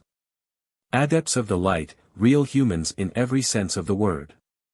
A spark, a hunch, a mysterious whisper, an unexplainable sensation felt sometimes by the butcher on the corner, by a shoe shiner or a highly specialized doctor, is all in vain. The foolishness of the personality always extinguishes the primary spark of light, later continuing with a coldness of the most frightful indifference. Unquestionably, people are swallowed up by the moon sooner or later. This truth is indisputable. There is no one, who at some point in his or her life has not felt an impulse, a strange disquietude. Unfortunately, anything from the personality, however stupid it may seem, is sufficient to reduce to cosmic dust that which, in the silence of the night, disturbs us for a moment. The moon always wins these battles. She feeds and nourishes herself precisely on our own weaknesses. The moon is terribly mechanical. Completely devoid of all solar inquietudes, the lunar humanoid is incoherent and moves in a dream world. If a person were to do what no one does, which is to revive the intimate uneasiness that arises, perhaps in the mystery of some night, there is no doubt that in the long run such a person would assimilate solar intelligence. And as a result would become a solar human being. This is precisely what the sun wishes, yet these ice-cold, apathetic and indifferent lunar shadows are always swallowed up by the moon. Then comes the leveling of death. Editor's note: the sun refers to the giver and supporter of life. It is a symbol of the universal cosmic Christ, also known as Quetzalcoatl, Osiris-Ra, Apollo, Jupiter, Vishnu, Avalokitesvara, etc. Death levels everything. Any living corpse without solar uneasiness gradually degenerates terribly until it is devoured by the moon. The sun wants to create human beings. It performs these exercises in the laboratory of nature. Such experiments, unfortunately, have not produced good results. The moon swallows up people. Nonetheless, nobody is interested in what we are saying here, least of all the learned ignoramuses. They consider themselves to be mother hens or kings of the jungle. The sun has placed certain solar seeds within the sexual glands of the intellectual animal, mistakenly called human being, which, when properly developed, can transform us into authentic humans. However, the solar experiment is terribly difficult due precisely to lunar coldness. People do not want to cooperate with the sun, and because of this the solar seeds devolve, degenerate, and are unfortunately lost in the long run. The master key to the work of the sun lies in the dissolution of the undesirable elements we carry within us. When a human race loses all interest in solar ideas, the sun destroys it, because it serves no purpose in its experiment. Since this present race has become unbearably lunar, terribly superficial, and mechanical, it serves no further purpose for the solar experiment, more than enough reason for its destruction. In order for there to be continuous spiritual disquietude, it is necessary to transfer the magnetic center of gravity to the essence, to the consciousness. Unfortunately, people hold their magnetic center of gravity within the personality, in the cafe, in the canteen, in banking transactions, in brothels, or the marketplace, etc.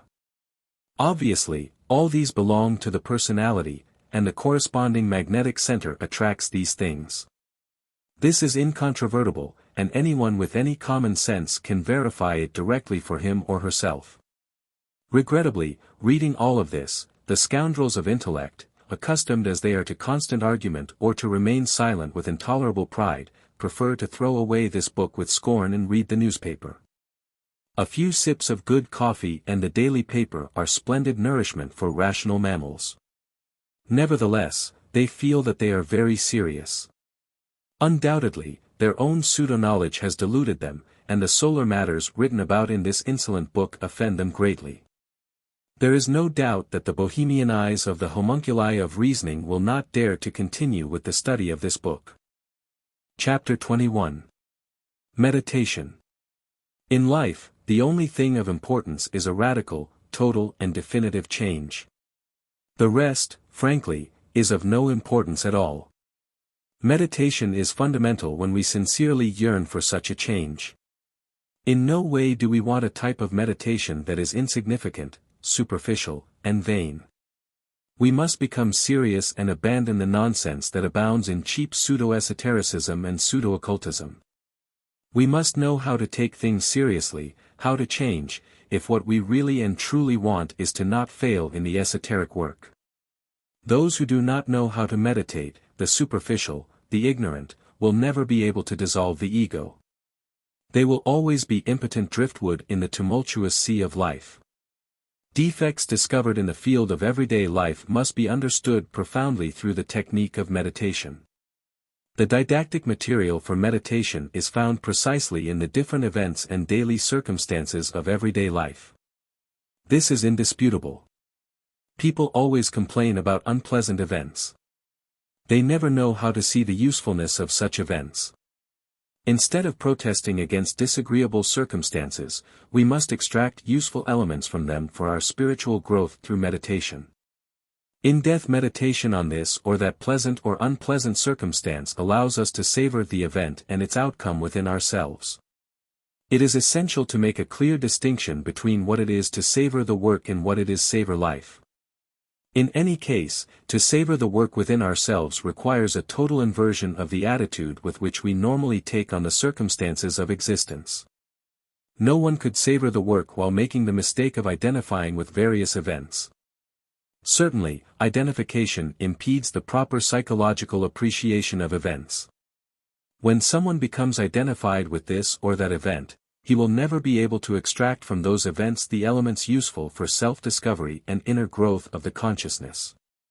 The esoteric worker who reverts to identification after having let down his guard returns to savoring life instead of savoring the work. This indicates that the previously inverted psychological attitude has returned to its state of identification. Any unpleasant circumstance must be reconstructed through conscious imagination by means of the techniques of meditation. The reconstruction of any event allows us to directly verify for ourselves the various I's participating in the event. Let us take for an example a scene of jealous love in which the I's of anger, jealousy, and even hate intervene. Understanding each of these selves, each of these factors, actually involves profound reflection, concentration and meditation. The marked tendency to blame others is an obstruction, an obstacle to the understanding of our own mistakes. Unfortunately, it is an extremely difficult task to destroy within ourselves the tendency to blame others. In the name of truth, we would say that we are the only ones to blame for the diverse, unpleasant circumstances of life. The different pleasant or unpleasant events exist with us or without us and are constantly repeated mechanically. Based on this principle, no problem can have a final solution. Problems are of life, and if there were a final solution, life would not be life, but death. And so, there can be a modification of the circumstances and problems, but they will never stop being repeated, and there will never be a final solution. Life is a wheel turning mechanically with ever-recurring pleasant and unpleasant circumstances.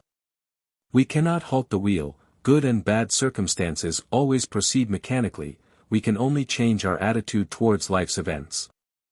As we learn to extract material for meditation from the very circumstances of existence, we will progress in our self-discovery. Found in any pleasant or unpleasant circumstances are diverse I's, which must be wholly understood with the technique of meditation. This means that any group of selves which takes part in this or that drama, comedy or tragedy of everyday life, after having been totally understood, must be eliminated through the power of the Divine Mother Kundalini. As we make use of the sense of psychological observation, it will also develop marvelously. Then we will be able to perceive the I's during the work of meditation. It is interesting to perceive the I's internally, not only before they have been worked upon, but also throughout the duration of the work. When these selves have been beheaded and disintegrated, we feel great relief and immense happiness. Chapter 22. Return and Recurrence. A human being is what his life is. If a human being does not work on his own life, he is wasting his time pitifully. Only by eliminating the undesirable elements which we carry within us can we make a masterpiece of our life. Death is the return to the beginning of life with the possibility of repeating it anew in the setting of another existence. The various types of pseudo-esoteric and pseudo-occultist schools maintain the eternal theory of successive lives. Such a concept is mistaken. Life is a film. Once the showing is over, we rewind the film on its reel and take it to eternity. Re-entry exists, return exists. When we come back to this world, we project the same film, the same life on the screen of existence. We can establish the thesis of successive existences but not of successive lives, because the film is the same. Human beings have 3% free essence, and the other 97% is imprisoned within the eyes. On return, the 3% of free essence totally impregnates the fertilized ovum. Thus, unquestionably, we continue on in the seeds of our descendants. Personality is different, there is no future for the personality of the deceased, it slowly dissolves in the mausoleum or cemetery. In the newborn baby, only the small percentage of liberated essence is reincorporated. This gives the child self-awareness and inner beauty.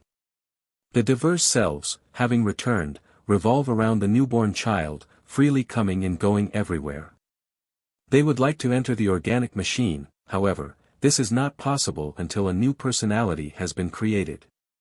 It is good to know that the personality is energetic, and that it is formed through experiences over time. It is written that the personality is created during the first 7 years of childhood, and that subsequently it is strengthened and fortified by all of the experiences of everyday life. The eyes start to intervene in the organic machine little by little as the new personality is created. Death is a subtraction of fractions.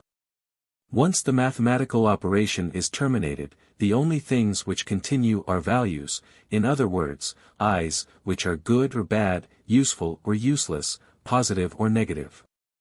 Values in astral light attract and repel one another according to the laws of universal magnetization. We are mathematical points in space which serve as vehicles for predetermined sums of values. These values which serve as a basis for the law of recurrence are always found within our human personality. Everything happens just as it happened before with the addition of the results or consequences of our former actions. Since many eyes from former lives exist within each one of us, we can emphatically assert that each of them is a different person.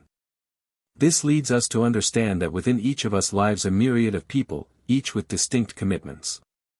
Within the personality of a thief exists a true den of thieves, within the personality of a murderer exists a gang of murderers, within the personality of a womanizer exists a bawdy house of lechers. Within the personality of any prostitute exists a brothel, etc. Every one of these people that we carry within our own personality has his or her own problems and commitments. People living within people, persons living within persons, this is irrefutable, indisputable. Gravest of all is that each of these persons, or selves, which live within us, comes from former existences and has set commitments. The I that had a love affair at the age of 30 in a past existence will wait until that age in a new existence in order to manifest itself. When the moment arrives it will search for its dream lover and will telepathically contact the loved one. Finally the re-encounter and reenactment of the scene will take place.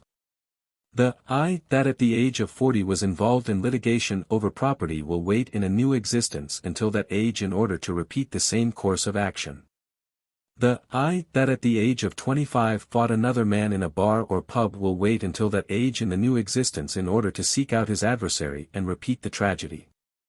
The eyes of one subject seek out those of another through telepathy, then reunite to mechanically repeat the same things. This is actually the mechanism of the law of recurrence. This is the tragedy of life. Over millions of years, diverse characters reunite to relive the same dramas, comedies, and tragedies. A human person is no more than a machine at the service of those selves with so many commitments. Worst of all, the commitments of these people within us are fulfilled without our prior knowledge or understanding. In this sense, our human personality resembles a carriage being dragged along by many horses. There are lives of the most precise repetition, existences which recur without any modification. Life's comedies, dramas, and tragedies could never be repeated on the screen of existence if there were no actors. The players in all of these scenes are the selves we carry within and which come from past existences. If we disintegrate the eyes of anger, the tragic scenes of violence will inevitably come to an end. If we reduce the secret agents of greed to cosmic dust, problems stemming from them will stop completely. If we annihilate the eyes of lust, scenes of prostitution and sexual perversion will end. If we reduce the hidden characters of envy to ashes, related events will radically terminate. If we slay the eyes of pride, vanity, conceit, and self-importance, the ridiculous scenes arising from these defects will draw to a close due to a lack of actors.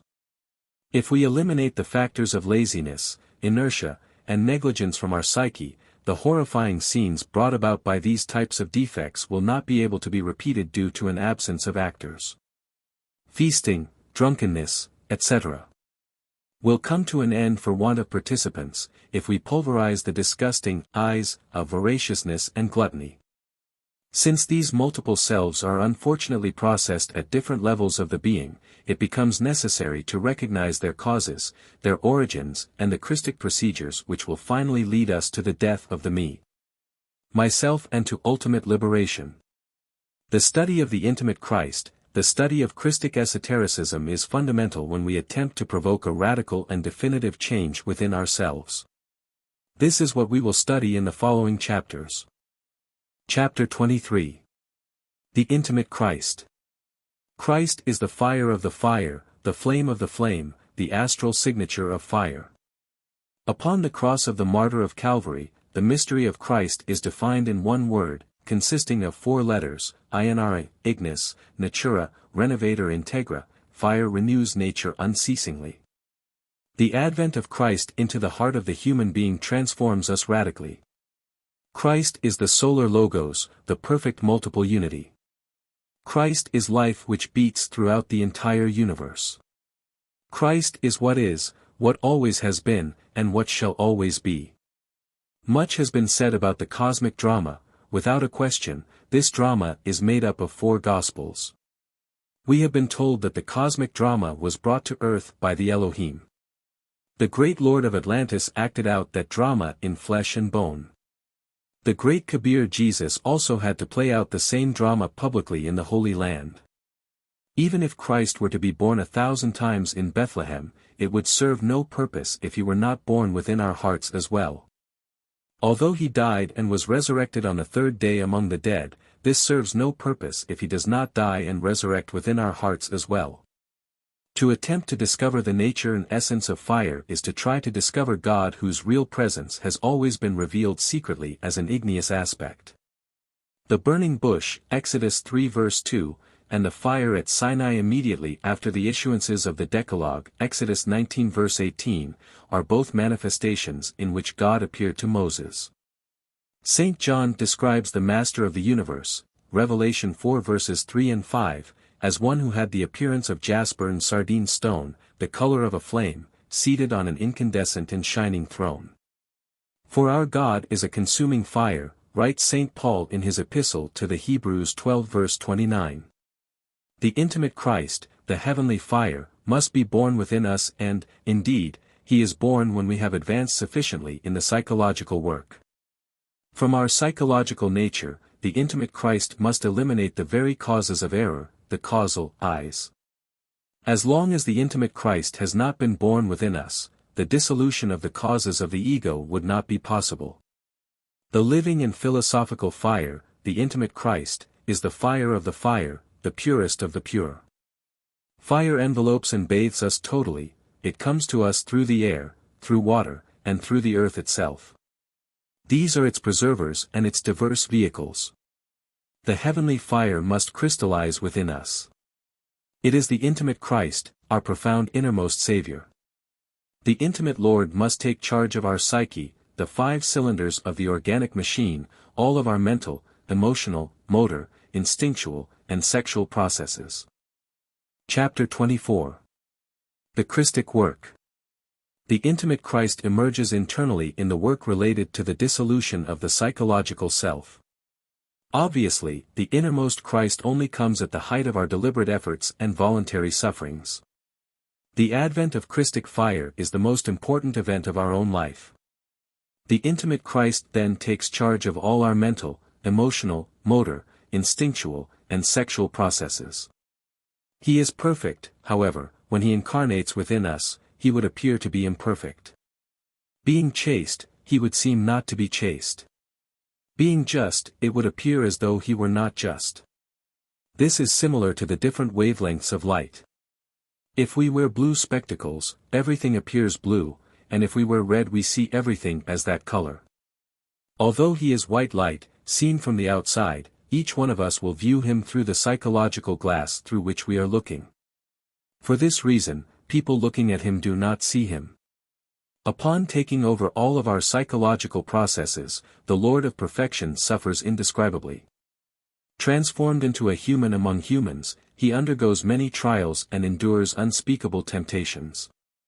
Temptation is fire. The triumph over temptation is light. The initiate must learn to live dangerously, thus it is written. This is known by alchemists. The initiate must travel, with determination, along the path of the razor's edge. There are terrifying abysses on either side of this difficult road. On the difficult path to the dissolution of the ego, there are complex passages which have their roots precisely in the real path. Obviously, from the path of the razor's edge multiple paths diverge which lead to nowhere. Some of them take us to the abyss and to despair.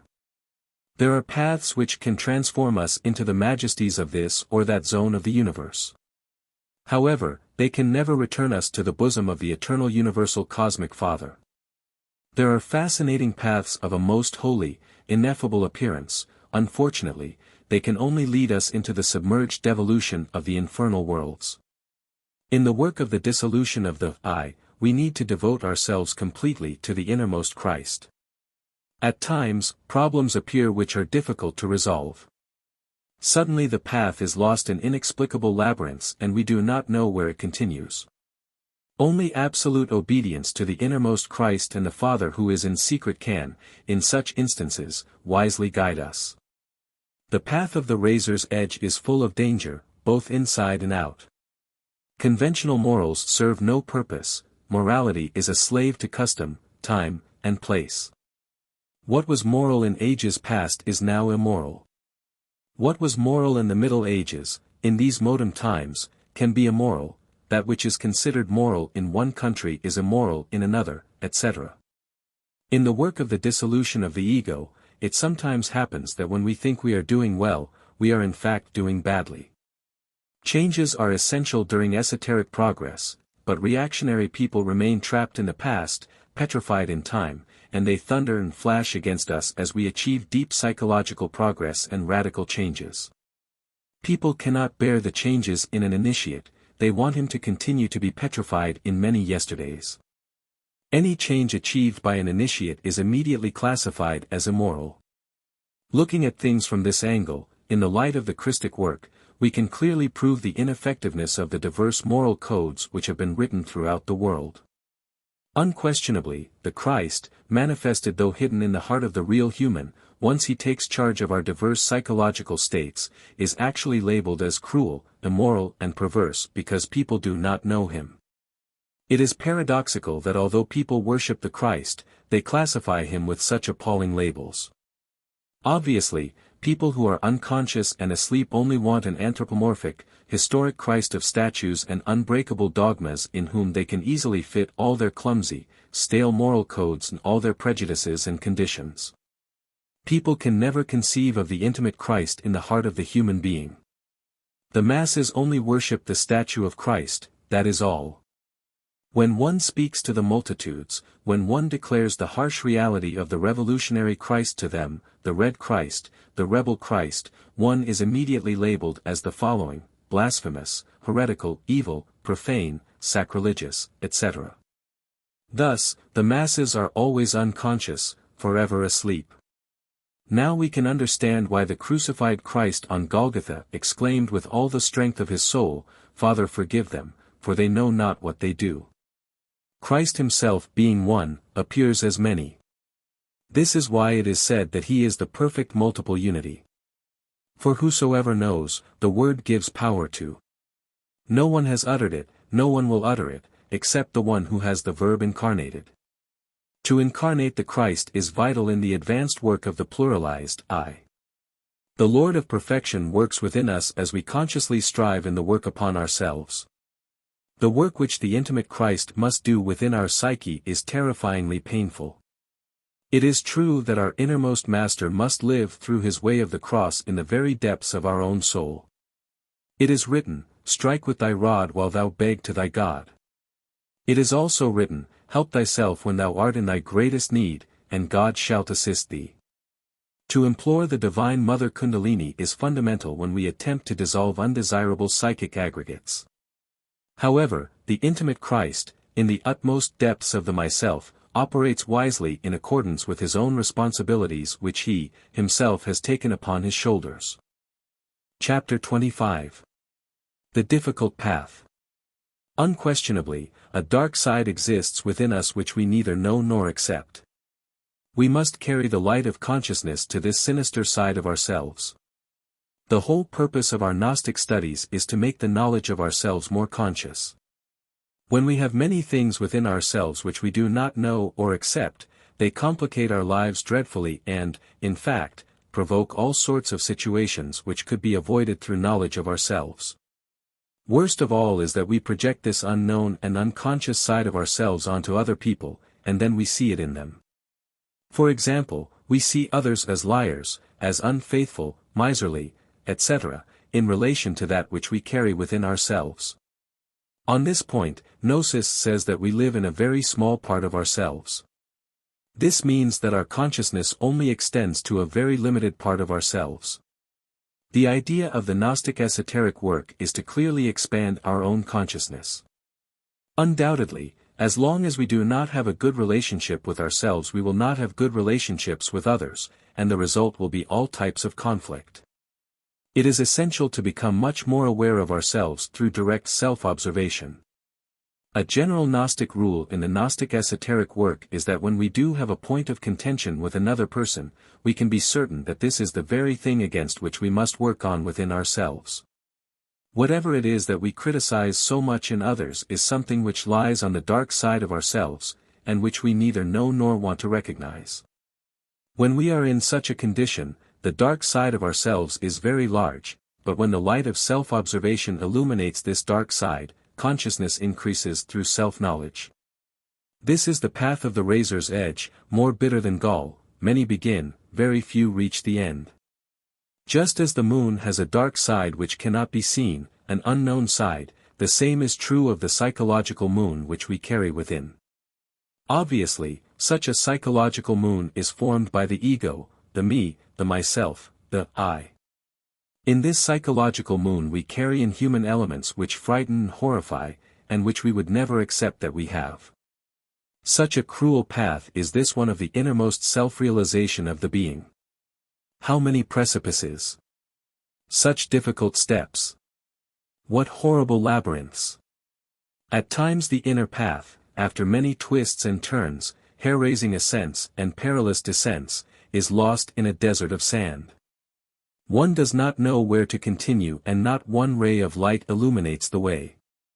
This is a path filled with dangers from within and without, a path of indescribable mysteries where only the breath of death blows. On this inner path, when we think we are doing well, in fact we are doing badly. On this inner path, when we think things are going badly, it happens that things are going well. On this secret path, there are moments in which one neither knows what is good nor what is bad. That which is normally prohibited, at times is that which is right, thus is the inner path. All moral codes on the inner path are irrelevant.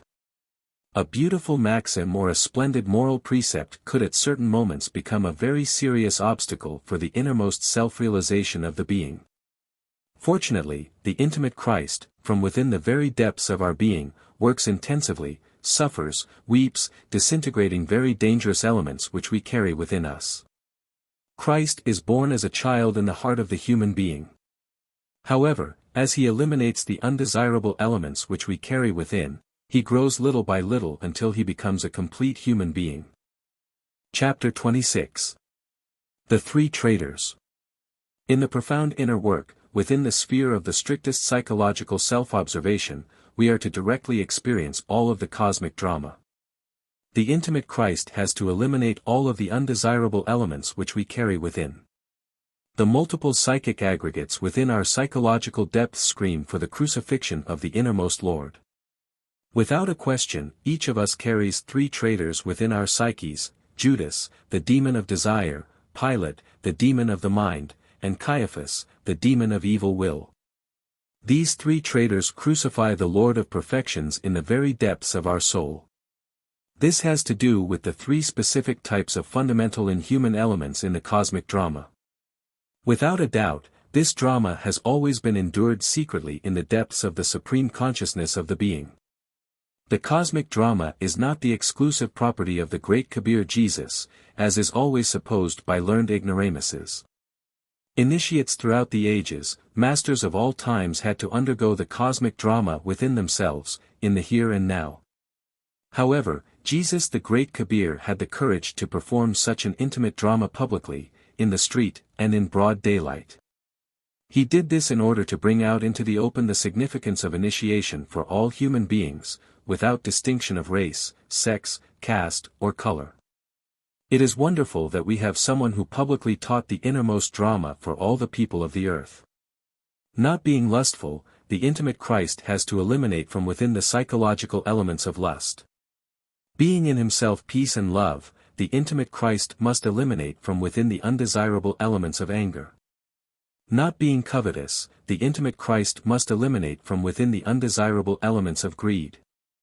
Not being envious, the intimate Christ must eliminate from within the psychic aggregates of envy.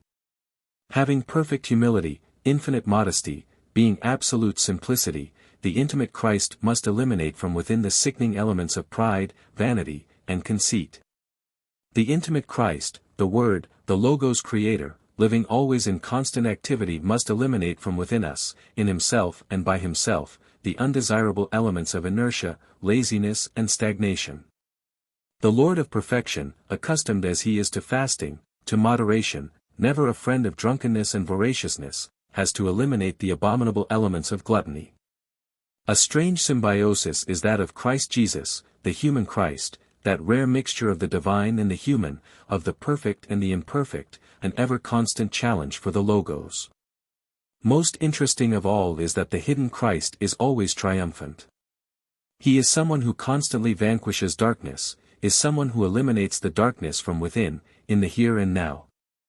The hidden Christ is Lord of the great rebellion, the one who has been rejected by the priests, by the elders and by the scribes of the temple. Priests hate him, that is, they do not comprehend him. They wish that the Lord of perfection would live exclusively in time, according to their unbreakable dogmas. The elders, that is, the earth dwellers, good heads of households, sensible, judicious people, abhor the Logos, the red Christ, the Christ of the great rebellion, because he is beyond their world of habits and antiquated, reactionary, petrified customs from so many yesterdays. The scribes of the temple, the scoundrels of the intellect, abhor the intimate Christ because he is the antithesis of the Antichrist. He is the declared enemy of all the decaying university theories which abound so widely in the markets of bodies and souls. The three traitors mortally hate the hidden Christ and lead him to death within us and within our psychological space. Judas, the demon of desire, always exchanges the Lord for 30 pieces of silver, or better said, for liquor, money, fame, vanity, fornication, adultery, etc. Pilate, the demon of the mind, always washes his hands, always pleads not guilty, is never at fault, constantly justifies his actions to himself and to others, seeks excuses and loopholes in order to evade his own responsibilities, etc. Caiaphas, the demon of evil will, unceasingly betrays the Lord within ourselves. The intimate adored one gives him the shepherd's staff to lead his sheep to pasture, but the cynical traitor converts the altar into a bed of pleasures, fornicates incessantly, commits adultery, sells the sacraments, etc. These three traitors compel the adored intimate Lord to suffer in secret without any compassion whatsoever. Pilate forces him to put the crown of thorns upon his temples. Evil eyes scourge him, insult him, curse him in the innermost psychological space with no mercy of any kind. Chapter 27. The Causal Eyes. The multiple subjective elements that form the ego have causal roots. The causal eyes are linked to the laws of cause and effect. Obviously, there can be no cause without an effect, and no effect without a cause. This is unquestionable, indubitable. Elimination of the diverse inhuman elements which we carry within would be inconceivable without the radical elimination of the intrinsic causes of our psychological defects. Obviously, the causal eyes are closely related to specific karmic debts. Only the most profound repentance and corresponding negotiations with the masters of the law can give us the joy of achieving disintegration of all those causal elements, which, in one form or another, can lead us to the final elimination of undesirable elements. The intrinsic causes of our errors can certainly be eradicated from within us, thanks to the efficient work of the intimate Christ. Obviously, the causal eyes frequently have horribly difficult complexities. For example, a student of esotericism could be deceived by his instructor, and as a result that novice would become skeptical. In this concrete case, the causal, which gave rise to such an error, could only be disintegrated through supreme inner repentance, and with very special esoteric negotiations. The intimate Christ within us works with intensity, eliminating all those hidden causes of our errors through conscious work and voluntary suffering. The Lord of Perfection must live through the entire cosmic drama in our innermost depths. One is astonished to contemplate all of the torture that the Lord of Perfection endures in the causal world. In the causal world, the hidden Christ undergoes all the indescribable bitterness of his way of the cross. There is no doubt that Pilate washes his hands and justifies himself, yet finally condemns the beloved to death on the cross. For the clairvoyant initiate, the ascent to Calvary is extraordinary.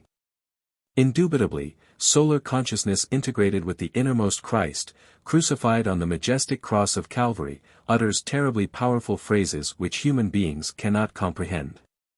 The final phrase, "Father, into thy hands I commend my spirit," Luke 23 verse 46, is followed by thunder, lightning, and great cataclysms.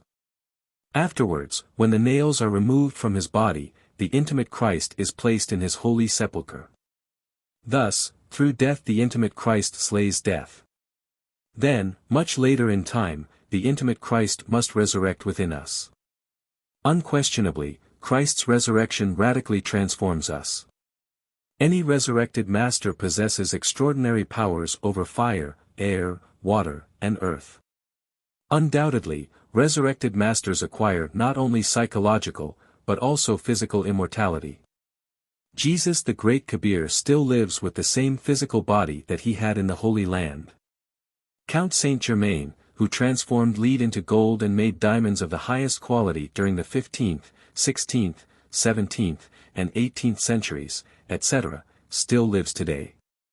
The enigmatic and powerful Count Cagliostro, who astonished Europe so greatly with his powers during the 16th, 17th, and 18th centuries, is a resurrected master and still exists with the same physical body. Chapter 28. The Superman. One codex of Anahuac states that, the gods created humans of wood, and after having created them, fused them with divinity. But later adds, not all humans achieve integration with divinity. Unquestionably, before integrating the human being with that which is the reality, what is first of all necessary is to create the human being. The intellectual animal, mistakenly called a human being, is in no manner a human being. If we compare a human being with the intellectual animal, then we can verify for ourselves the concrete fact that, although the intellectual animal physically resembles a human being, psychologically he is absolutely different. Unfortunately, everyone thinks incorrectly, they presume they are humans, qualifying themselves as such. We have always believed that a human being is the king of creation. So far, the intellectual animal has not shown that he is even the king of himself. If he is not a king of his own psychological processes, if he cannot direct them at will, much less will he be able to govern nature. We cannot in any way accept a human being turned into a slave, incapable of governing himself, having been changed into a toy of the bestial forces of nature. Either we are kings of the universe or we are not. With reference to the latter, unquestionably, the concrete fact that we have not yet reached the state of a human being has been proven. The sun has deposited the seeds within the sexual glands of the intellectual animal in order to germinate a human being. Obviously, such seeds can develop or be ultimately lost. If we want those seeds to develop, it is essential to cooperate with the efforts that the sun is making in order to create humans. An authentic human being must work intensively with the clear purpose of eliminating from within himself the undesirable elements which he carries inside. If the real human being does not eliminate such elements from himself, he will then fail lamentably. He will become a miscarriage of the cosmic mother, a failure. A human being who truly works on himself with the purpose of awakening consciousness can integrate with divinity. Indeed, the solar human being integrated with divinity is actually converted into a superhuman being by his own right. To become a superhuman being, a Superman, is not easy. There is no doubt that the road which leads to the Superman is beyond good and evil. A thing is good when it suits us and bad when it does not. Within the rhythms of poetry, crime is also concealed. There is much virtue in the villain and much evil in the virtuous. The road which leads to the Superman is the path of the razor's edge. This path is filled with perils from both within and without. Evil is dangerous and good is also dangerous. The frightening path is beyond good and evil, it is terribly cruel. Any moral code can detain us on our way toward the Superman. Attachments to such and such yesterdays, to such and such scenes, can halt us on the road which leads to the Superman. However wise norms and procedures may be, they can obstruct us in our progress toward becoming a Superman if they are bottled up in this or that fanaticism, in this or that prejudice, or in this or that idea. The Superman can distinguish good from evil and evil from good. He grasps the sword of cosmic justice and is beyond both good and evil. The Superman, having liquidated within himself all good and evil values, has become someone whom nobody understands. He is the ray, the flame of the universal spirit of life, resplendent in the countenance of Moses. In every refuge on the path, some anchorite gives his offerings to the Superman, but the latter continues on his way beyond the good intentions of anchorites. That which was spoken about by people beneath the sacred portals of the temples has great beauty, however, the Superman is beyond the pious sayings of people. The Superman is the lightning and his word is the thunder which disintegrates the powers of good and evil. The Superman shines in the darkness, but darkness hates the Superman. The masses qualify the Superman as perverse for the very fact that he does not fit in with indisputable dogmas, neither within pious phrases, nor within the upright morality of serious people. People abhor the Superman. They crucify him amongst criminals because they do not understand him, because they prejudge him, viewing him through the psychological lenses of what is believed to be holy, even if it is evil. The Superman is like a flash of lightning which falls over the perverse, or like the brilliance of something which is not understood and which is later lost in mystery. The Superman is not a saint, nor is he perverse. He is beyond sanctity and perversity. Nevertheless, people qualify him as holy or perverse. The Superman glimmers for a moment within the darkness of this world and soon afterwards disappears forever. Within the Superman, the Red Christ, the revolutionary Christ, the Lord of the Great Rebellion radiantly shines. Chapter 29. The Holy Grail. The Holy Grail shines in the deep night of all the ages. During the Crusades, the medieval knights searched fruitlessly for the Holy Grail in the Holy Land, but they never found it. When the prophet Abraham returned from war against the kings of Sodom and Gomorrah, it is said that he encountered Melchizedek, the genie of the earth. Certainly, this great being dwelled in a fortress situated exactly in the place where, much later, Jerusalem, the city beloved by the prophets was built. Centuries of legend have it that Abraham celebrated the Gnostic unction with the sharing of bread and wine in the presence of Melchizedek. This is known to both divine and humans alike. It would be worthwhile to say that at that time Abraham surrendered tithes and his first fruits to Melchizedek, as is written in the Book of the Law. Abraham received the Holy Grail from the hands of Melchizedek. Much later in time, this goblet ended up in the Temple of Jerusalem. There is no doubt that the Queen of Sheba served as a mediator at this event. She appeared before King Solomon with the Holy Grail, and only after subjecting him to rigorous tests did she deliver unto him so precious a jewel. The great Kabir Jesus drank from that goblet in the holy ceremony of the Last Supper, just as is written in the four Gospels. Joseph of Arimathea filled the chalice with blood which flowed from the wounds of the Adored One on Mount Calvary. When the Roman police searched the abode of this senator, they did not find this precious jewel. Not only did the Roman senator hide this precious jewel in the ground, but he also kept with it the spear of Longinus with which the Roman centurion had pierced the side of the Lord. Joseph of Arimathea was incarcerated in a dreadful prison for not wanting to hand over the Holy Grail. When said senator was let out of jail, he went to Rome, taking the Holy Grail with him. Arriving in Rome, Joseph of Arimathea encountered the persecution of Christians by Nero, and he left by the shores of the Mediterranean. One night while sleeping, an angel appeared to him and said, "This chalice holds great power because within it can be found the blood of the Redeemer of the world." Joseph of Arimathea, obeying the angel's orders, buried the chalice in a temple located in Montserrat, in Catalunya, Spain. With time, this chalice has become invisible, together with the temple and part of the mountain. The Holy Grail is the vessel of Hermes, the cup of Solomon, the precious urn of all the temples of mysteries. The Holy Grail was never missing from the altar stone of the Alliance, in the form of a cup or goblet within which was placed the manna from the desert. The Holy Grail emphatically allegorizes the female yoni. Within this holy cup is the nectar of immortality, the soma of the mystics, the supreme drink of the holy gods.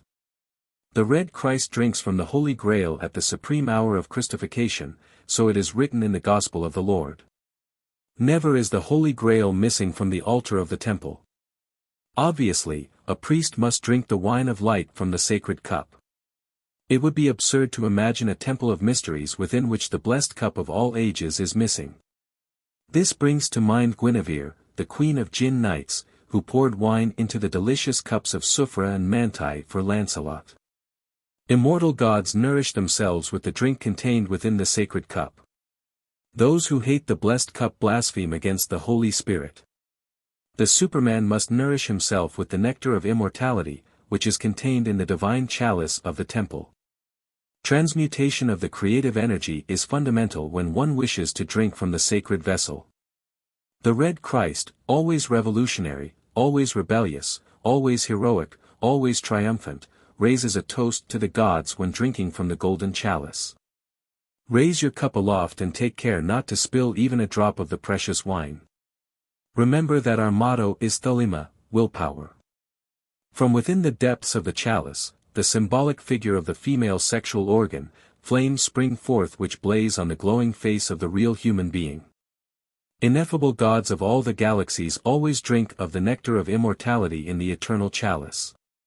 In time, the chill of the moon brings about devolution. It is necessary to drink from the sacred wine of light in the holy vessel of alchemy. The purple of the sacred kings, the royal crown and flaming gold are only for the red Christ. The Lord of lightning and thunder grasps the Holy Grail in his right hand and drinks the wine of gold to nourish himself. In fact, those who spill the vessel of Hermes during chemical copulation become subhuman creatures of the underworld. Everything that has been written here can be found fully documented in my book entitled The Perfect Matrimony.